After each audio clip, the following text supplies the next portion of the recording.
check, check. Alright, there I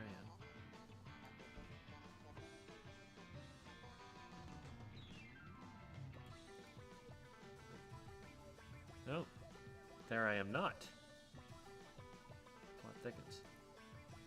Psh. Alright, 1 second.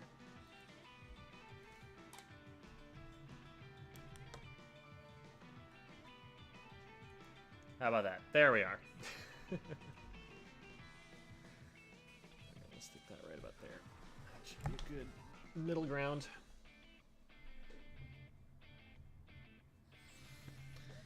Okay.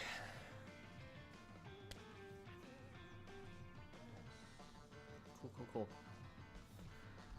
Yeah, chat commands are something I'm going to have to work on because those are not going to be effective yet.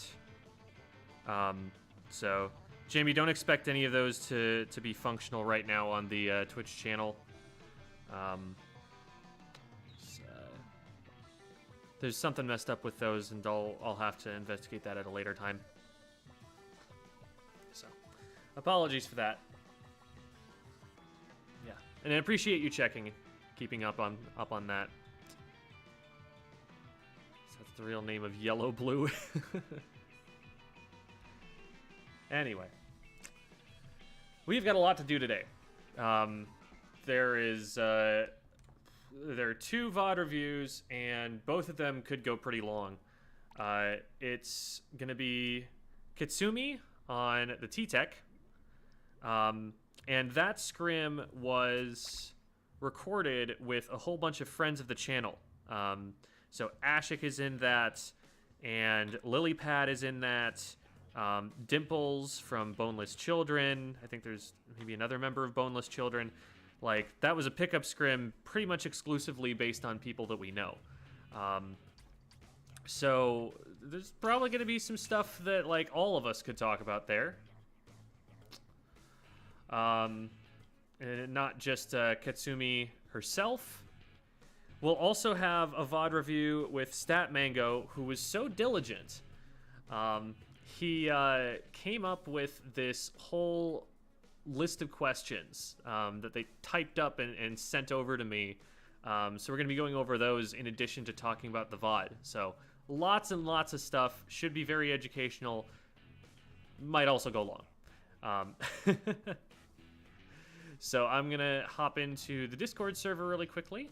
And it looks like I got a little bit of coordinating to do with our VOD reviewees to make sure that they could get into the call just fine.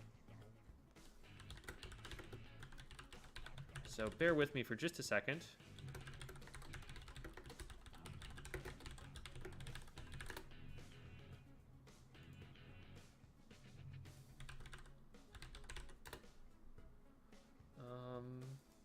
I'm not sure if we actually have statmango in the server, so we're going to have to invite them really quickly.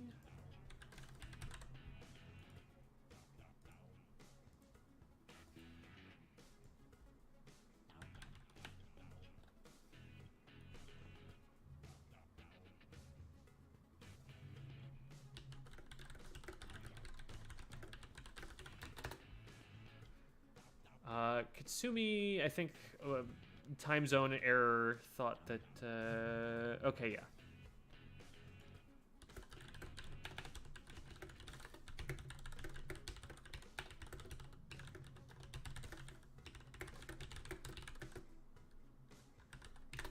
Okay. Sorry for the delay here. Looks like we do have both people in the waiting room. Hi there, statmango. I'm not hearing anything from you yet, but we've got you in here. Katsumie is going to be muted. They're on their way home still. Just a little bit of a confusion with the time zones and whatnot. But should be plenty of time there. Ooh. statmango need a role? statmango has the gamer's role. It shouldn't be a problem here. Let's see if that changes anything. Okay, another test. Let's see if statmango is able to stay in here and say things. Well, we'll be getting that figured out. Meantime, I am going to create a league lobby, and we have some special guests here. This is Gracie. This is Katsumie's puppy. Gracie is going to be doing the important duty of protecting the password for us today.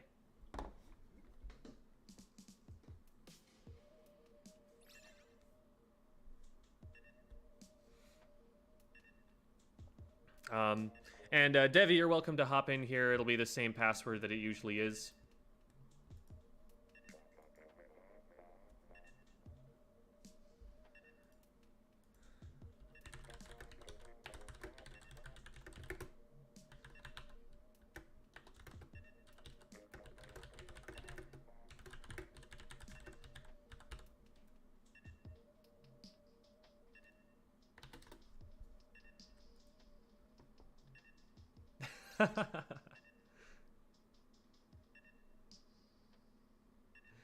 Will do, Katsumi. Katsumi says, "Win it league for me." She's not going to be available for to play with us for now. I still don't have confirmation that statmango can hear me. I'm going to DM them really quickly to make sure that everything's good there.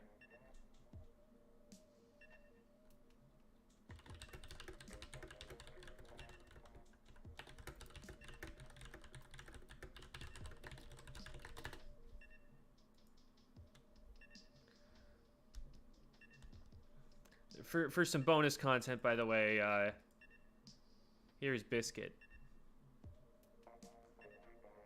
Also, of hailing from the land of Katsumi.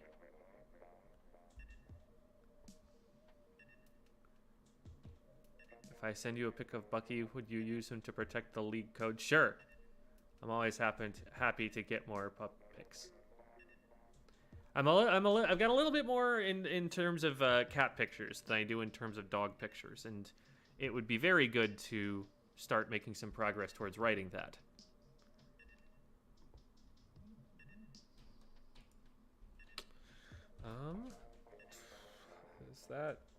Is my phone telling me that someone is sending me a message?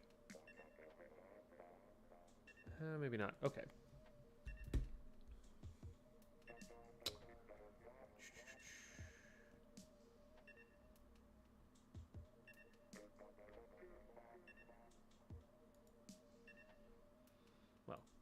We'll drag Devi up for the time being. What we might do if we can't get a hold of statmango is we might just do a pairs rotation for the time being. Oh, there we go. We got a response from statmango. Yeah.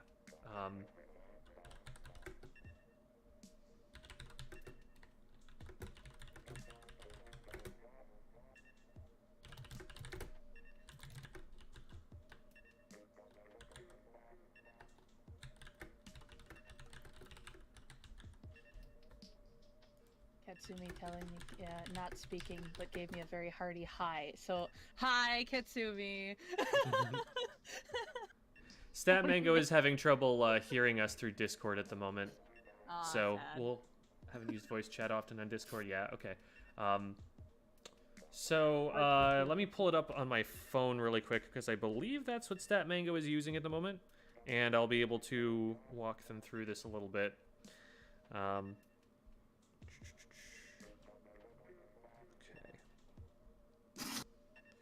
Okay, so from here, we want to go to here, I believe. Yeah, there we go. I will gladly accept the frog, Katsumi.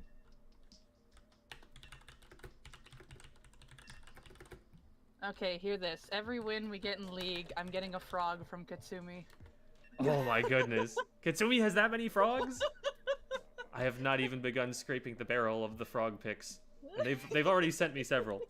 It's wonderful. I have just gotten a frog. I have received the first frog. Do you want another frog, Jem? Sure. Jamie wants a frog too. Jamie's favorite animals are frogs.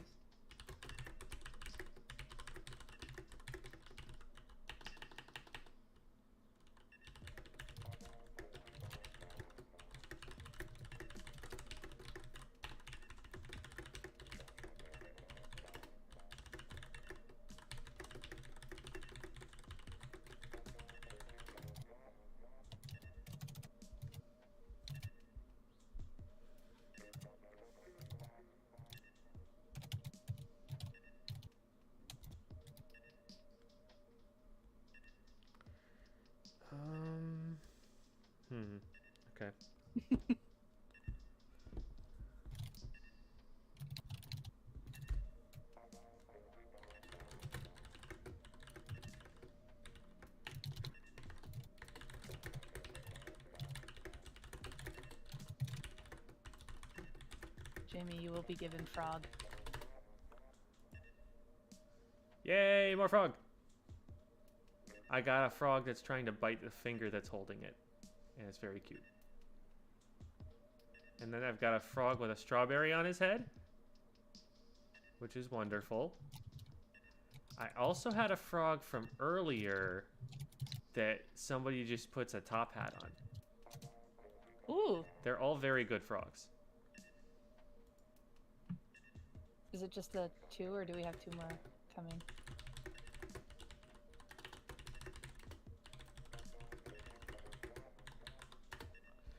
We have statmango, and then Katsumie will not be able to join us, so we could pull, like, Jamie in here. Well, that might make it... Yeah, I guess we could pull Jamie in. I'm just thinking it'll probably be pretty high level if we're pulling in, you know, 3 competitive players like that. I mean, it's happened several There's times statmango. before. Okay, there we go. And Jamie, I think you know the password, so feel free to hop in. Okay.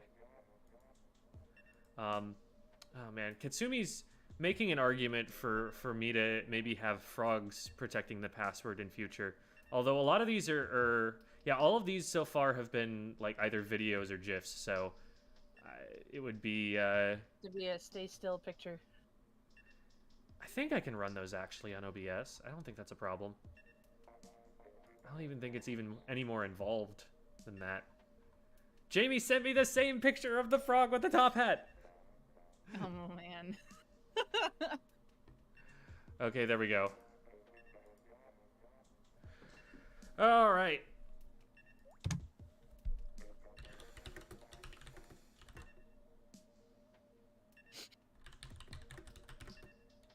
I love game or doodles spelling of frog in the YouTube chat.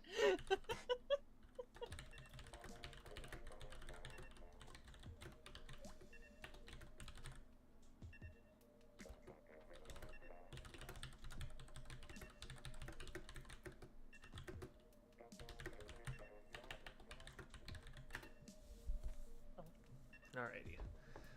Statmango probably will not be able to hear us for the majority or all of the matches here. We're still working on Discord stuff. We'll try and get that fixed closer to the VOD review. But I'm going to give him time to work it out in between games and stuff. Alright. Frog. Yes. Okay, that's not a frog. That's a turtle, Jamie.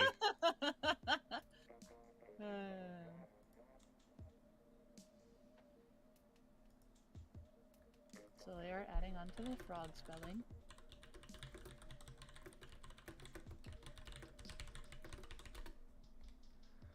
Okay. Let me see if I can really quick... Wait, would that be image or media source? I'm not sure.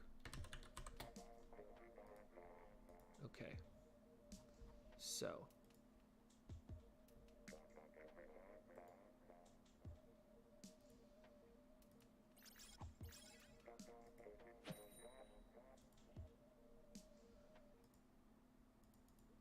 Don't worry, folks. We will have frog pics. Is it weird to say that these are some of the more, like, just basic, non-fancy names that I've seen in a group of League in a good while? Like, no tags, it's just plain. And there's nothing wrong with it at all. Ooh, Hydra. It's a comeback Hydra. Comeback, okay.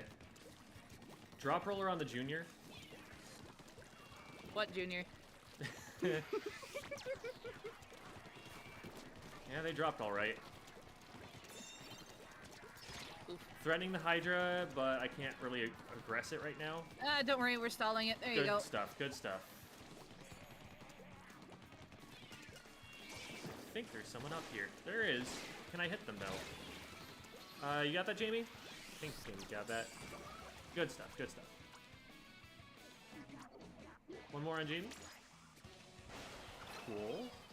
Oh, there's a right flank. That's right booyah. flank. There's two going to the right It's side. the Hydra right. Hydra weak. Hydra Jamie's down. It's Another just one you, on Jem. right. I'm not up there. Alright. I'm charging. Should be able to help you. I'm getting 2v1. I got one. Don't Good pick, know I good did. pick. One right wing. Nope. Make it the second one. They're two down Nice though. pick. Yep. Third one should go down here. There we There we go. Just Hydra. And it's They're on window on getting fan. jumps. Uh-oh. They're stuck. I They're stuck. died to a bomb. I had my shots on, but I missed with the bomb. There's one left All right, corner. we are two down. Be careful. Alright. They might come fan. How is he not dead? I thought that bomb was right on top of him. You can back the Hydra up. Perfect. Got one. One right Got wing. two. There we go. That's wipe. Oh, I'm gonna be behind. I'm just gonna watch right flank. That works. There's one going for it too. Oh, Nice. well, I just got it. Okay, that's wipe. Nice.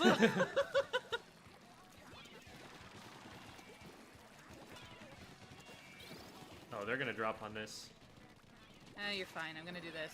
No, Oh, we got I'm one. not worried. That's a mistake on their part. There's one Got above me, Hydra, actually. nice. There's one dropping right. No, I shall help you, statmango. I broke its armor. There's jumps. Dang. There That's we go. okay. Jump to zone. Jump to zone. Yep. Got it. Got it. Let's wipe. Oh my goodness. Get up the wall. I'm just gonna stand here. Oh, someone fell into the abyss on the right side. Their teammate left the platform without them. I got one with a mine! On my ouch. One behind pillow and one top right. They're booyahing. Yep. Oh, I traded. Yeah, several One's coming out gonna- right. Yeah, there's also one coming out left. Don't leave left Got one alone. They're on right. zone, on zone, on zone, Hydra on weak. zone. There we go. Good job.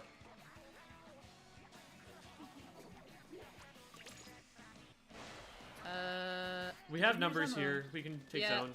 Just one on right. Nice. you go. Two left. One fan. One fan. Yep, there. I just can't hit them with the fan in the way. 52's this is rushing me on right. you. I'll try to help I hit him you. twice. Oh, you got this. I believe. Got him. Yeah. Right below the fan here. Yep, there's a junior. Hydra No, leave drop. Jem There are alone. three on me. Three on me. No, we're here. Don't worry. Hydra mid still.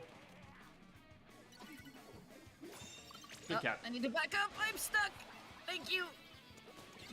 They popped armor. I'm just gonna wait and let it wear off before we go in. Okay, as soon as it ends, I'm gonna use mine. Using. There's a 52 One fan, two fan, directly two on- fan. Oh dear. I'm gonna die here. I'm down to Ow. Hydra. Okay.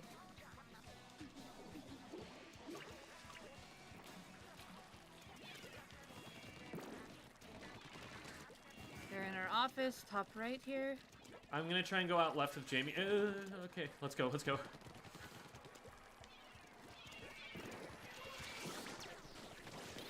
Hydra down.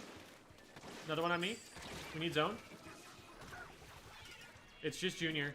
Oh, but No. it's just Debbie. But it's just me.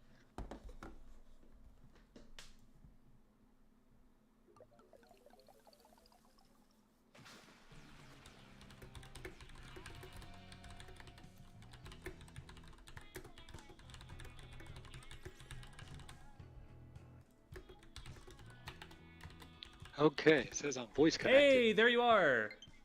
Ah, okay. My kid It gave worked. me a wired headset.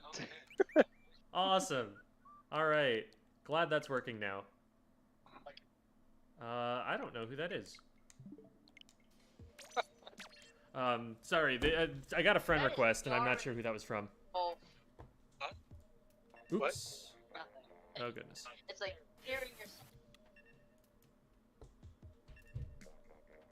Yeah, we can hear a little bit of background. Like, if someone's talking in the background, it'll pick that up, but most of the noise is getting filtered out by the microphone, which is good. Oh yes, I have Oh. 3 little kids. Oh right, I was making a frog. Okay, hold on. And I bet also I have time to bring get the frog. Jamie into the conversation. Oh yeah, can do. Frog. Frog. Frog. Oh yeah, can do. Oh. Oh, so I hear it sounds like squeak you're listening to the stream right now. Now that you're in the Discord call, you'll want to mute the stream because that's going to echo back through your headset, and we're going to hear it a second time on the stream. Sorry. You mean on the YouTube? Yeah, whichever place you're listening to the stream from. Yeah, the stream and not the Discord call. The Discord call is all you should need to hear. Okay. All right. So I muted the iPad that has the YouTube on it. Perfect. And I think I'm on the phone with the stream. I mean with the Discord. Sweet. Awesome. Yeah, sounds good. Thanks. Okay, now bring Jamie up. Yes, it is time for Jamie. Welcome, Jameer. The all fabulous piano and harmonica player. Okay. Hello. I do have my harmonica, but I didn't know there was a harmonica Oh, no, video. no, I no, need no. to see that one. I need to see the new Jamie content. Have you... the short videos are quite amusing. If you have not seen them, Jem saw the piano one. okay, but the harmonica one. Big fan of Frog. We might need to make a whole separate, category of Frog picks for the stream guards. Our legion grows stronger. Ribbits. Oh, it's a pal. Oh, what is this team's name again? Oh, Pal. I just recently learned what their team name was because I got invitation to the server they're in. Oh, is it the tomato one? The tomato one, yes, but I Yeah. don't remember what the team's called. That's in it with Pal. It's Ceviche, and shoot, I did a VOD review of someone playing against this team. I'm trying to remember who that was. It was Ink87 playing versus them, and I can't remember who the other team was. Well, Oh, we're two down. they got me on the Two right. down. I did Okay. get the splat. Backing up, I'm getting. Oh, that's behind me. Yep, there's a beacon One over shot, there. one shot. Oh, But no. they've got their Yeah, chest yeah, shut they down. had 10 up. Uh-oh. Careful, we're three down. All right. I'm gonna make sure that they don't push in through court. Yeah, there's two watching. Oh, One they on our see top me. grates, top left grates. They're doing you. Yeah. Ow. Tent in our closed. We may need to go out on the right here. Yeah, no, I just went down to the Cape on, right? It should be like just the K-Pro and the Mini there. I think we have I'm gonna better pop odds. armor. Come. Okay. On my way. Bubble on base. Mini and Pro on me in zone. Hang on. Trying to help you. Got Nice. There you go. That's pro. Mini weak. Anything You got else Mini? up? Nice, Just heavy. just the remix. I don't know. He's Make sure, unlocked, he's make unlocked. sure to get the beacons. I see. Yeah, they're gonna jump into our court here.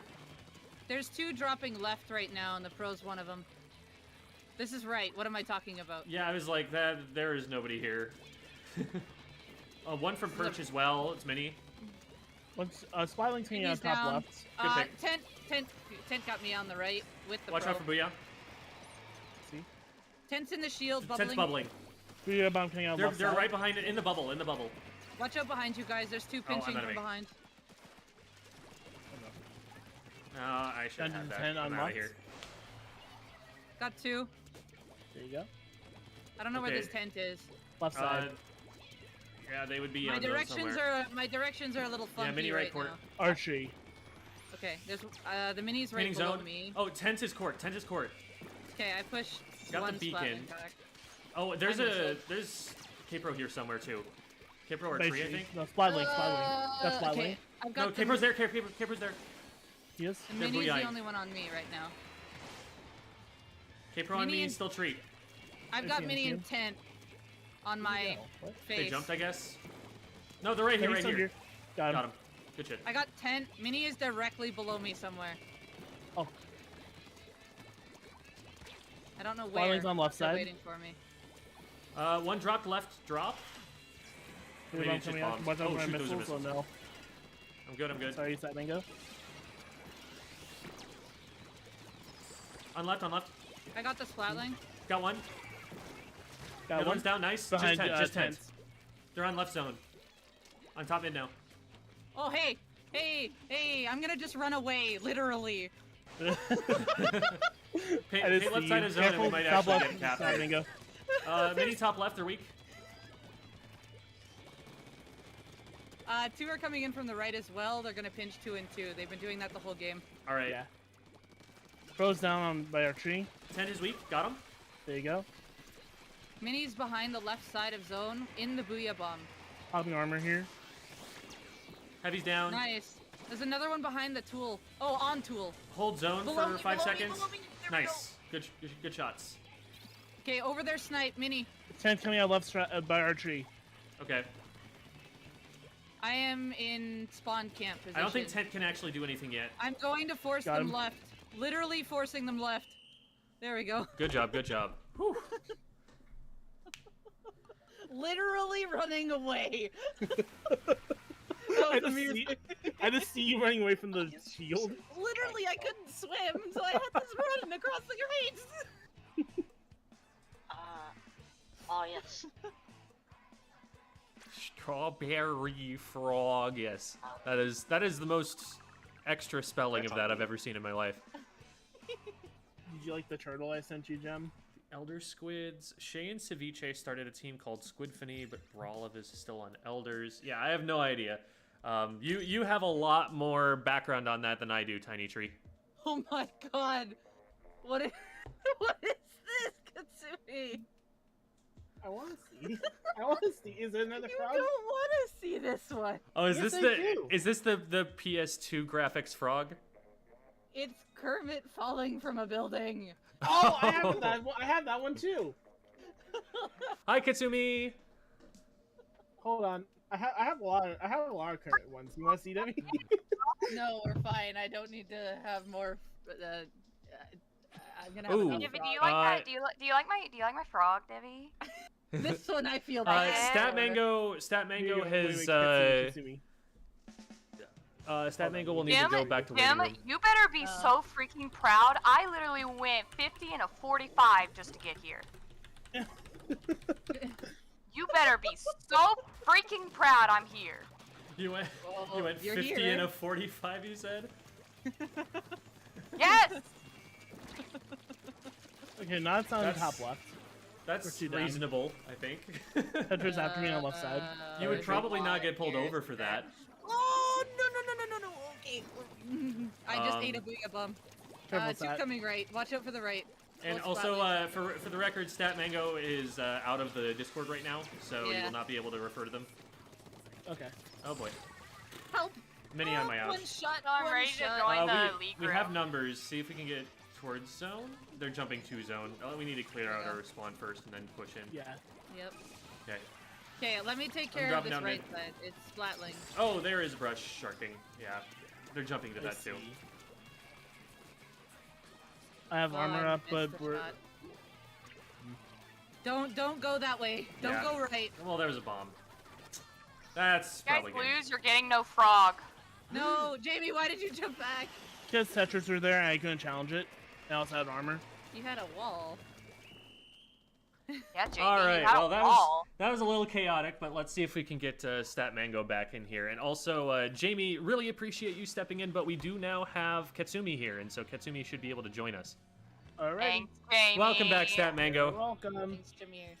You're welcome. 2. Join me. 2 splats, 1 armor. Let's I'm go. not hearing Send me a Statmango at the password. moment. Yeah, I can get that. Yeah, I think I DM'd it. Did I DM it to you? No. No, I didn't. Okay.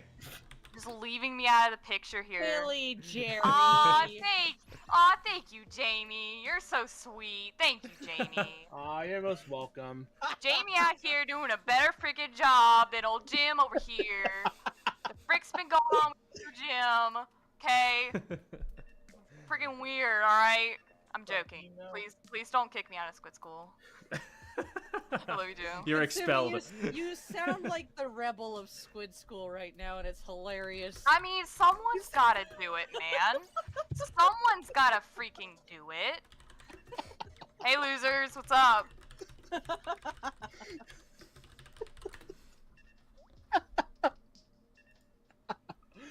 Hey, goodbye. Bye. Hey, Jamie. So about that guy. No, I'm checking. Checking, I like Jamie. Jamie's chill. Oh my goodness. You good? I main dualies and I need some positioning on where I should go. Which dualies and what map? Let's start there. Makes a big difference. Are we talking custom dualie squelchers, or are we talking dapples? Cause the dapples need to get close. The custom dualie squelchers need to kite. So they're gonna do completely different things depending on which one you're talking about here.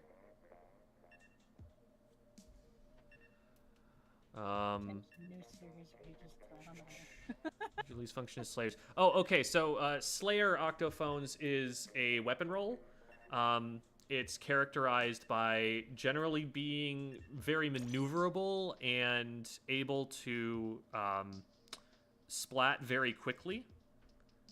Sometimes it's usually like either frontline or midline, but realistically every weapon can play that role in some cases. And basically the idea Very for the well Slayer done. is to be close enough so that when someone makes a mistake, you're able to capitalize and immediately splat them.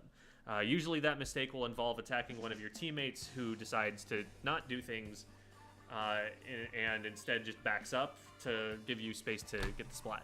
So that's kind of how that's working. Alright. Going against a donut, y'all. Another tent. Statmango is Ooh. typing at the moment.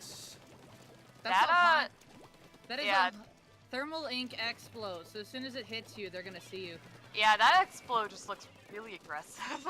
I mean, it's the bubble one. So They're Oh, mostly okay. left. If we can push in right to left here, we've got a good shot. It's not a fan. yeah, I'm gonna try Got to help him. you. Yeah, you good.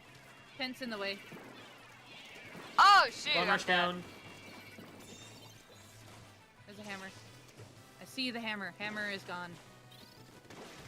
Jerry. Got one. Okay, you're Explo good. underneath Above me. you. Above you. Yep. Stuff him back. Explo's up there. I got Nice him, I pick. got him, Nice don't pick. worry. I shall save you. Don't mind Oh, me. Yeah, they didn't oh, have I'm an just angle gonna anyway, stay up but here. Found the machine. They are marked. I'm gonna push the pillow here. Bomb rushing. They saw me coming. That's a hammer.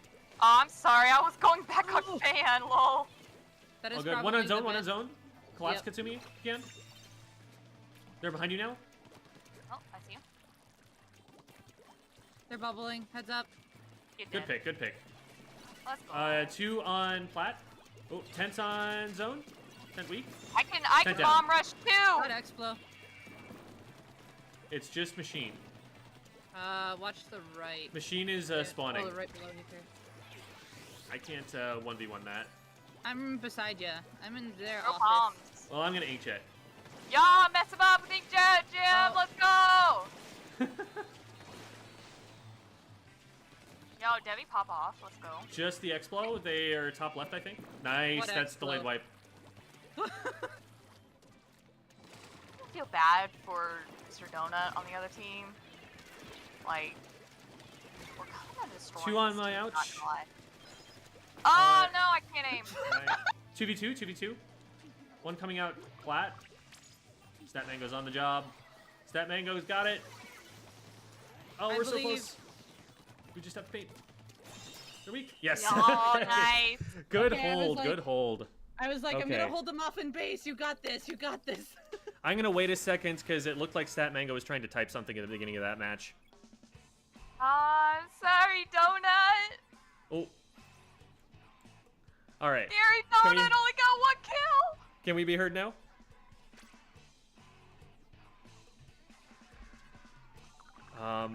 Hmm.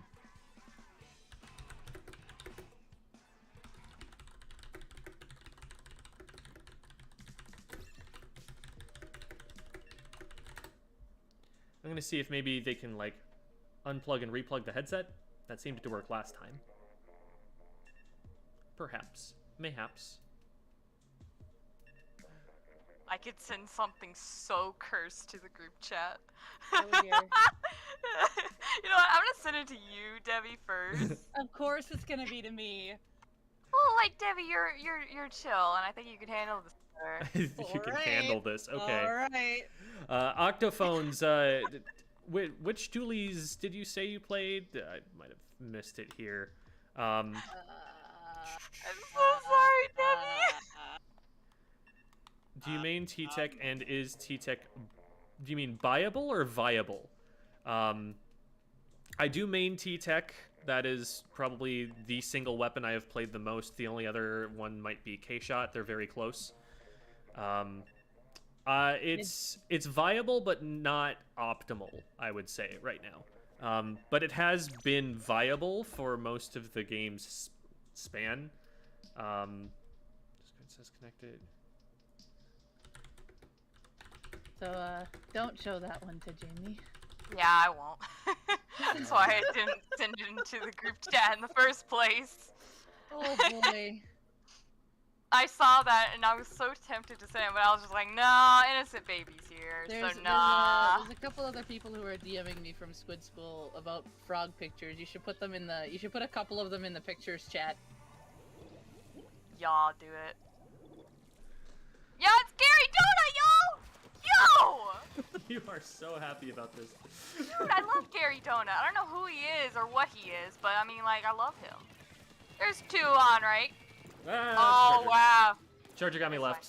I'm sorry, Oh, you said okay. there were 2 on, right? Yeah. Goop mid, Yeah. top mid.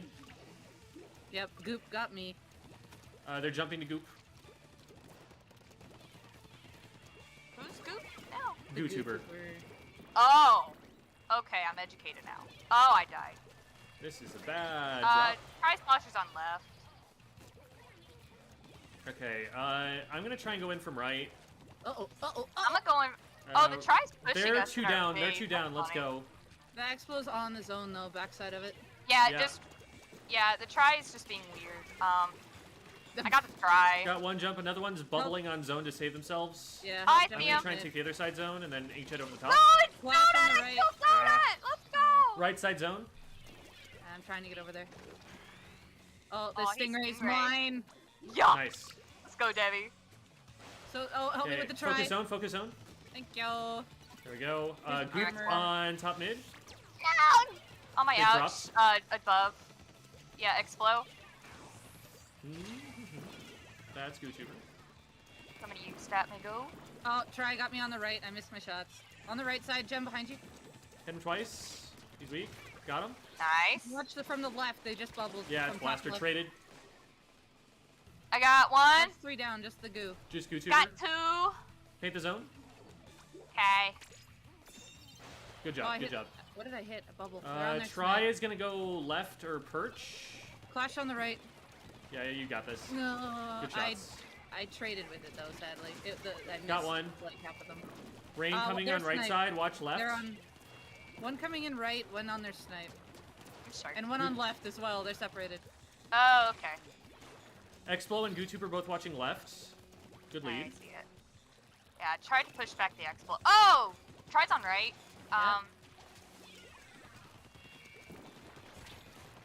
Push Clash try on back me. They got me. They're pushing in on left.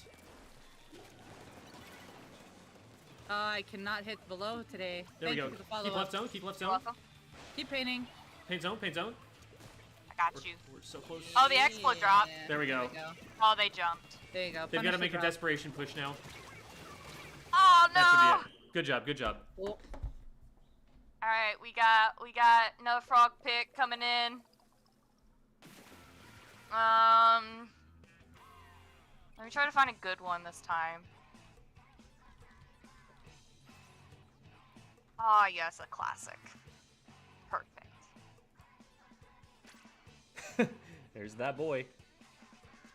And there he is. Yes. Statmango. Hello. Hey, Hi. we did it. I fixed it. Yeah. Yo-ho! Let's go, Statmango's child. Yo! Pog champ. Hey, Jim. Pom poms. What's up? Jim, I got a real quick question. Can I play ttek next round? You got it. Well, let's go. Again, still love the pom poms appreciation, Jerry. Fantastic. Yeah, you know, I'll look at what my wardrobe and I'll be like, all right, what shirt am I wearing today? Well, there's Squid School today. I should wear this shirt. Like, what other shirt am I gonna wear? I really wish I could go to New York and get all the merch from there. Get all the Splatoon merch from there. Oh, the Nintendo store? Yes, I'm so jealous that they have all the good stuff, and yet we're stuck with, like, expensive prices just to get someone to buy it for us and send it. So annoying. Yeah. Meanwhile, Jem's here showing off support for his best mod, right? Yeah, there we go. Dang, you know Jamie's in the stream, right? I know! I said that on purpose! Hey, Jamie that's won- blue offense. hat Jamie won Bell. the first war. I don't know. What do you mean? I did. You can look back at it. Mine's Center Smack 'em. 59. Oh, I'm down sploosh. Maybe it was last week. It was last week for sure. Nice. I'm down too. That's a lot of splooshes, I just realized. On my out. It is. Yeah, the 3. One of the Neo Sploosh has tenacity. The 7 Sploosh has One right below. is gonna be spamming bombs and Got 'em. stealth, and then the other one is just literally just speed. So like, Mm-hmm. Fan. Just go for Watch me. zone. They're Yeah. just gonna stall. I'm bomb rushing. Oh, I'm out, Sploosh. It's the Neo. Yeah, statmango, pop off. Sharking on ramp. Coming to you, Debbie. I'm down there somewhere. By Yeah, there's our, one watching spawn. Oh crap! I just jumped on a bomb again. That's my bad. Okay, that knot has aim. Still ramp. Just warning Still you ramp. right now. On my ouch. Ultra stamp. There's 2, by the pillow. I can't do much here. I'm a Hydra chilling on Nah, the it's fine. zone. Hydra moment. Yeah, the spawn I camp should've was flanked. brutal. Because they were all pushing Wandered on us. that one. Yeah. If I would have been able to escape it, I probably would have flanked. But, you know, fine. Mm-hmm.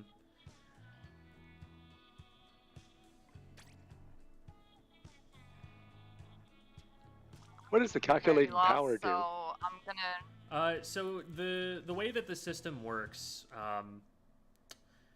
there's always a number, and I actually have a video out about this, but there's always a number that dictates what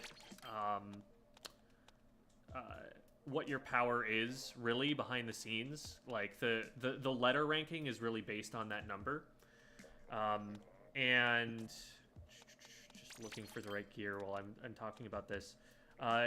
That power is hidden in ranked mode until you get to X rank, but in League, that is the only thing that you get. You don't get like an A rank, B rank sort of thing. You just get that numbered power.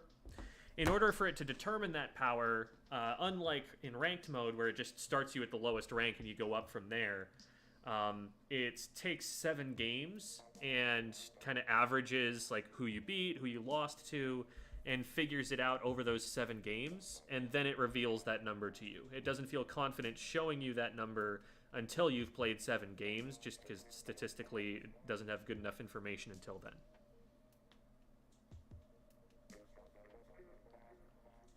So after 7 games, we will get a number, a 4-digit number, and that will be our league power. And typically, we on Squid School go until we hit that power, and then we, and stop to start the VOD review. But since we've already played a few matches, and it's getting a little bit on the later side, we should probably make this one our last one, and then jump right into statmango's VOD review. And we'll finish with Katsumie's, because that was the one I told everybody was going to go second. Yo, Good, we're it's Scary finishing Tuna, with yo! donut. Yo! I didn't hear anything that Debbie just said. I said we finished it off with donut. Yeah, there you go. Yo! friend Donut after this. Every time I He's hear still Gem, playing I have X-Cloud. a video, a question asked. I think of what? Huh? Silver Shadow. There's like 3 sentences that I think you like mashed up into one there, and I cannot tell what you're trying to say. There's 3 like on the Right. top part coming from their snipe. Yeah. I'm know, gonna is that need called Sniper? assistance. There's Where? a bucket. Right side, there's a machine below me that I do not have an angle on, but it has an angle on me. And watch out for goo. Yeah. Got one. I got one. Goo is weak. Got him.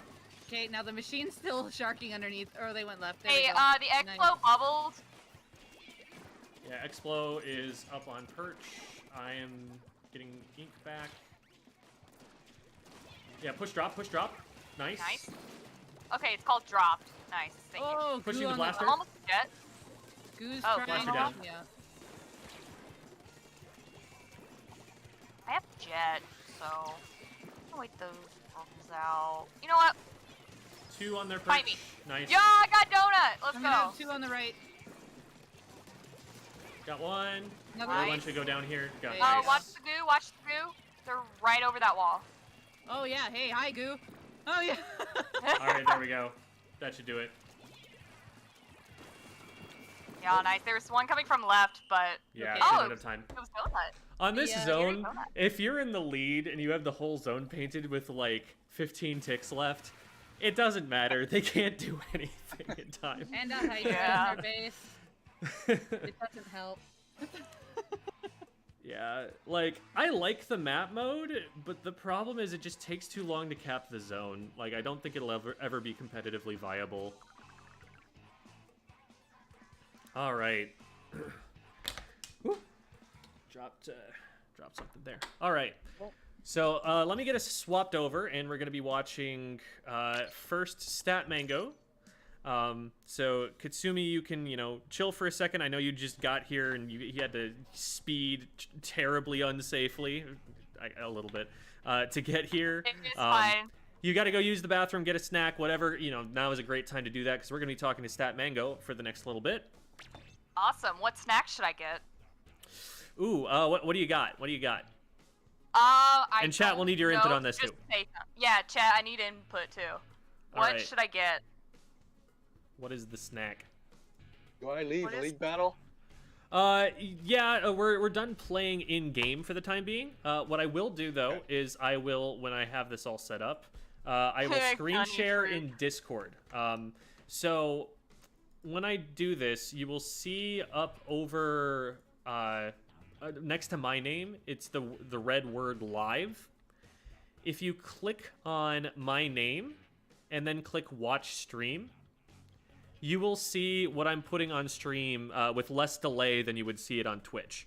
And so what I'm talking about, it'll be easier to see what I'm referring to in game. Okay, so on Discord, it's in the direct messages area or in the It'll be in Gravis the community channel area. Yeah, it'll be in the channel, like where it says commentary. Hello? Hello? You hear me? Hello? Did I get disconnected again? I can hear you. Okay, I just heard you. Do I go to the Bravis community area Yeah. or do I go to the direct messages area? Bravest community. And Okay, from Bravest there, community. find the word commentary, which is where that's the voice channel we're in. Yep, Then yep. Commentary. Hit my name. Okay. And from Yep. there, you should have a button that says watch stream or something to that effect. Yeah, join. There you go. Okay. And Okay, from- so it's like we're on Zoom. yeah, right now it's a black screen, but you see my mouse moving around. Yeah. Perfect. Okay. So that means that you are able to see this. And as usual, to Devi, and if Katsumie wants to do this, that would be helpful too. If there are any questions that are getting asked in the chats, I would love to be able to hear those so that I can answer them, because I will not be able to see them for the time being. Okay. All right. Okay, I have one question. It's divided into 4 or 5 equal parts, and so it's pretty small. I don't know. Gotcha. Is- There is a way to, I think you click on mine, and that will like highlight it more than the others. And then there should also be a button to like hide the other like viewers' heads, so that all you're seeing is that screen. Okay. Um, Okay. So, okay. Yeah. Okay. I can hide non-video participants. Perfect. Yeah, that's what you want to do. I know how to do this on desktop. I would need to go onto my phone to work it out. But let me know if you'd like me to do that. Nope. No. That's what I did, and it worked. Okay, perfect. So it hides the non-video participants. Cool. One other thing. So let me share this screen too. So I've got a document here that statmango typed up for specifically to ask some questions, and I want to go through these and keep these in mind as we go through the VOD review, because this is some really good thinking, some really good questions, and I think there's going to be a lot to talk about here. So after years of playing with sticks, I'm learning motion controls. Good on you. That is definitely the way to play this game. Once you get past about A rank, you do start significantly getting out mechanicked so to speak, by players who are using motion controls, just because they're so much faster and more responsive. So I know it's a huge adjustment and it's really hard, but it is definitely worth it in the long run. Don't know good pathways for Rainmaker or Clamblitz. So what I want to do right now, before I forget, is go and find Kiver's video on this. Kiver has a phenomenal video on... Is it okay that it's dark? Is your screen dark on purpose? Screen... Because I see a totally black screen with an arrow on it. Oh yeah, what Yeah, you're seeing nothing's is on right the YouTube video, which hasn't started yet, so it's just a black screen for you for now. Okay. All right. So it's purpose. Right. Oh, no, I mean, I think is it Rainmaker Paths that he calls it? I think there it is. Yes, best and worst Rainmaker Paths. So I am going to share this with everybody. I'm going to copy the link to this and put that in the restream chat. This video right here is a pretty authoritative resource on the subject of Rainmaker Paths. It will just show you, these are the ones that are good, these are the ones that are bad, go here, not here. So I've shared that with you on Discord, and that'll be a great resource for you to peruse there. But the general theory behind it, because that is something that we can talk about at some length here. The general theory is you want a path that doesn't put you underneath an easy place for the opponent to get height advantage. So any place where it's really easy for them to get up and be able to shoot down at you, you want to avoid. And any place that it's faster to get to the goal compared to other routes is something that you also want to favor. So it's a combination of safety and speed. And depending on the situation, you might want different kinds of routes. For Rainmaker, the way that I usually put it is that there's usually a slow and steady push and a fast break push. The slow and steady push is we have enough of an advantage to pick up the Rainmaker, but we're not going to get very far before the other team respawns. So we want, when the enemy team respawns, to be in a really strong position to push them from, so that we have a chance of actually winning a fight, and then we can push forward after that. That's one situation that you might end up in. The other situation would be they're wiped, and we have the Rainmaker pretty close to their base. We want to just go as far as we possibly can and try to go for a knockout and sprint it.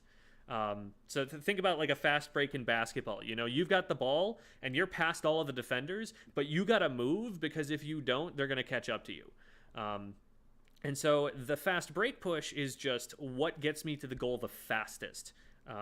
And so usually that path is actually going to be more dangerous. It's usually more exposed, or the opponents have more of a defense that they can use against it. But a lot of the time, it's like one of those two things, and you kind of just try to work out which one is which on a given map. Kiver's video will be great for that, like I said. In Clamblitz, the path to the basket is a little bit less of an issue, because a lot of the time you can attack multiple directions at the same time. So for example, you don't usually want to have 2 power clams, but if you did have 2 power clams, the ideal play to try and score is to put the 2 power clams on 2 different paths to the basket and force their defense to split. And that way, as long as you've got, good protection on both of the power clams, you're probably drawing them away enough that you've got a way in on one side or the other. But usually you don't want to have the power clam until you're right next to the basket, just so that you don't reveal yourself, because they can see that coming. The Rainmaker pads are going to be fairly similar to the ways that you'll want to go with the power clams, because usually the goals are in about the same place, but sometimes there are some differences here and there. We can talk specifically about what it is in Black Belly when we get to this VOD review we're going to do. So you talk about the weapons that you're trying to learn how to play. So we've got Kensa Splatter Shot, which is what we're going to be doing this VOD review for. We've got Bloblobber, Jet Squelcher, 96 Gal, and the 96 Deco. And then you also have some support weapons here. So generally it looks like you're going for either mid-range Slayers or paint support weapons. So you're a very supportive role, and it's cool that you can play both like the Gal and the NZAP, right? Because you can give your team armor both with a short-range shooter and with a mid-range Slayer. Both of those are going to be really great options there. So I'll talk really quickly about weapon roles. I did mention that a little bit briefly, but this is a big oversimplification because Splatoon is a complicated game, but it's a good way to start thinking about it. There are basically anchors, there are utility supports, there are slayers, and there are skirmishers. An anchor is a backline weapon, so something like an E-liter, a charger, a Hydra. The Jet Squelcher is about the shortest range you'll get for an anchor. These are weapons that stay really far back because they can use range, but also because they have to use range in order to be most effective. And the reason they're called an anchor is that people jump into this player when they get splatted, so it kind of anchors their team in place. If the anchor has not been forced out of position, then the team can at least make it back in right at that point. They don't have to swim all the way back from spawn. Is the Bloblobber under that category as well? The Bloblobber is an interesting hybrid. It has some elements of being an anchor, but it's too short range to be a true anchor, and it has to play a little bit more aggressively. I would classify the Bloblobber closer to the utility support with some Slayer added in there. So we'll talk about the other roles really quick, and then we'll come back to like what those weapons are. So utility support is generally a weapon that paints a lot, because paint is really important, especially in something like splat zones, but even just in general for maintaining map control and giving your slayers something to work with. So their goal is not to fight, it is to paint a lot of the time. And what they're going to be painting for is a whole lot of specials and a whole lot of map control. Splatting this unit is usually really devastating for a team, because that means that you're going to start out painting them. They're probably going to lose a crucial special that they needed to push in, especially armor. The NZAP 85 is one of the premier armor farmers in the game, because one of the strongest ways to push in as a team, one of the strongest ways to win a 4v4 fight, is to pop armor and have everyone just hold forward and bum rush the enemy team. So getting armor and doing that as often as possible is kind of the NZAP's job. Now, it can also slay. Like, when it pops that armor, it should be holding forward with the rest of everybody, and it has a pretty good ability to win those fights.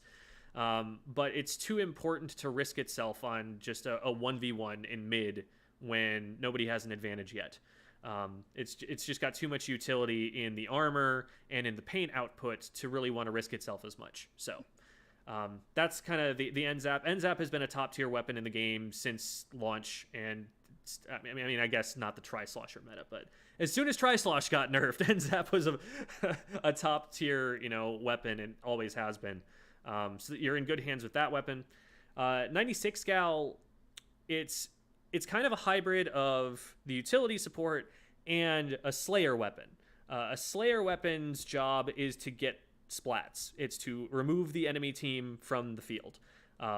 Now, it's equipped to do that, usually with at least a little bit of range, but with maneuverability so that it can get into difficult positions, and with a very fast time to splat. And it takes a very short amount of time once you start firing one of those weapons to actually take someone down. The 96 has a very good time to splat and a very good range, which makes it pretty useful as a midline slayer. So basically what it's going to want to do is wait for somebody on the other team to overcommit and then punish that because it has really long range and it can just sit back and pick them off from a distance. And it also has armor, which allows it to play the utility support. So even if there isn't a pick that you're waiting to happen, something that your team is setting up in front of you, you can still be painting up and trying to get that armor so that if nothing presents itself that's easy, you can just pop armor and your team can run forward and you can get picks that way. Usually you want someone out in front of you as the 96 gal. You don't want to be frontlining. You don't want to be going in first, but that doesn't seem to be your play style anyway. It seems like you're playing more of the supportive role with this weapon pool that I'm seeing from you here. And then the other one, which I'm not really seeing you play too much here, but just to put it out there on the table, is the skirmisher role. The skirmisher's job is basically to distract. It's to annoy. It's to get somebody's attention on the other team and either take them away from the objective, take them away from what's important, or to set up a good pick for the slayer. If the skirmisher has drawn aggro from somebody else, that gives the slayer a very easy opportunity to get a pick by shooting at the person who's shooting at their skirmisher. So that's the skirmisher's job. Now, realistically, everyone plays all of these roles at some point in time. Everybody, in a 4-down situation should come back up and immediately start painting for special like their utility support. If you're the last one up, but the opponents don't know where you are, you can take a safe position and play anchor and have everybody jump into you. If you get an opportunity to splat someone, I don't care if you're the slowest splatting weapon in the entire game, you take that opportunity, right? So you play as Slayer. All of these things can be done by every weapon, but there are certain weapons that are especially good at playing each of those 4 roles. And so that's kind of a framework for you to use to fit, like, what is it I'm trying to do to the tool that you want to use to accomplish that goal. Okay. Dually Squelchers. I didn't even see that. That is a skirmisher. That is one of the best skirmishers in the game. Are you familiar with the Dually Squelchers jump tech? Actually, I might just link you my video on that instead of going into actually demonstrating that, because the video will say it better, but also I want to make sure we're keeping track of time and actually getting to the VOD review at some point here. So if you don't know about jump tech, just let me know and I will make sure to drop that. I'm not sure what that is. So okay, it's a technique that lets you be a lot more difficult to hit and also move a lot more steadily backwards while still shooting accurately. It's an exploit, I think, of the game's frame data, which lets you be jumping and firing while still maintaining perfect accuracy, and also it lets you roll immediately out of the jump so that you can just jump, roll backwards, jump, roll backwards, jump, roll backwards, and the entire time you're firing at someone who's chasing you. It makes that weapon one of the hardest to track down in the game. If you start taking a fight with the Dually Squelchers and you don't splat them before they roll backwards, you kind of just have to disengage because otherwise they kite you and they win. So that's a very particular thing for that weapon that makes them especially strong. Okay, and let's also talk about the specials and ways to use those. Because you say, I use the tentative missiles because they are easy. Valid. One of the best players in North America once posted, like, I hate it when people complain that a weapon is brain dead, a weapon is easy to use. Yeah, it is. That's why I'm using it. That's why I, the best player in the world, want to use it, because it's consistent and it gets results. Valid. And Tenta missiles are one of the best specials in the game right now. Teams are generally almost always running an armor, but a lot of teams are running double missiles right now. It's very, very, very strong for displacing the enemy team, putting them in positions they don't want to be in when your team engages. So we'll talk about Tentamissile usage. There are a couple of really great opportunities that you have to use it in these games, and I want to point some of them out for you. Booyah Bomb. Booyah Bomb is tricky because the first thing people think to do with the Booyah Bomb is, oh, I'm just going to go and hold forward into the enemy base, and then right when I'm about to die, I'm going to trigger Booyah Bomb, and it's going to give me this armor so that I'm all protected, and I'm going to be able to get out scot-free because I have Booyah Bomb.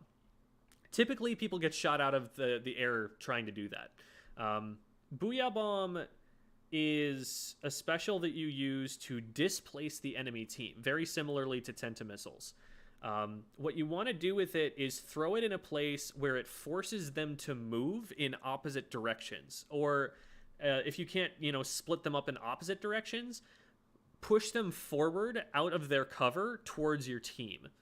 And that way, that'll put them in disadvantageous fights. Your team will see them fleeing and be able to pick them off. A lot of people think to use Booyah Bomb to like cap zone as a painting special. But when you do that, all it takes is one player who doesn't even paint particularly well painting through the Booyah Bomb, like shooting into it. And you'll see when the Booyah actually clears, it doesn't really paint enough to be worth using in that way. You want to use it to set up good fights in combat. You want to use it to break up the enemy defense so that they're forced to scatter. Ink Armor. Before you continue, question Yes? mark. Okay. Do you have a link to put in chat or something? Because on stream it is very bright and washed out, like you can hardly read it. Gotcha. This is not this isn't let me zoom in a little bit more, and maybe that'll help. But this is a Word document. Okay. So I will not be able to like send this to people. It's not in a Google Doc or anything like that.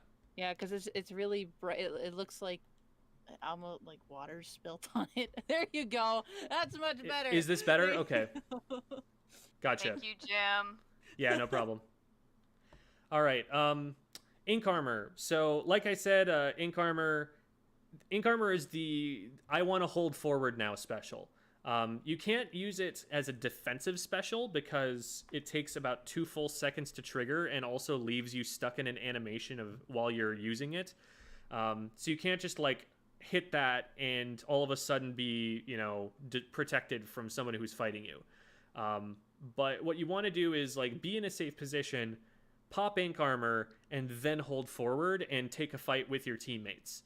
And that's how you're going to get the most out of that. The higher level you get, the more people are going to respond like, oh, I got armor, time to fight now. It might feel a little bit more random and helter-skelter when you're playing with, random teammates in ranked, but that's kind of the optimal usage for armor. So use it when a fight is about to break out and then go forward and take the fight knowing that you have an advantage in that fight, even if it's a 4v4 or a 1v1. Stingray? I'm terrible at using Stingray too.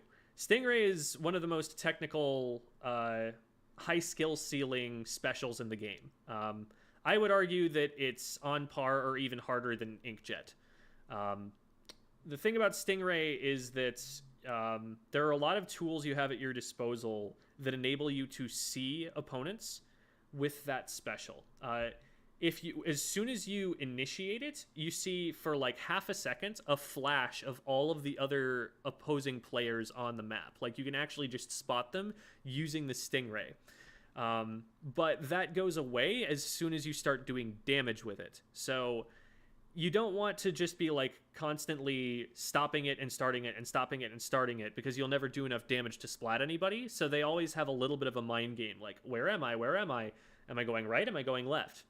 But another tool that you have at your disposal once you've hit them is the map.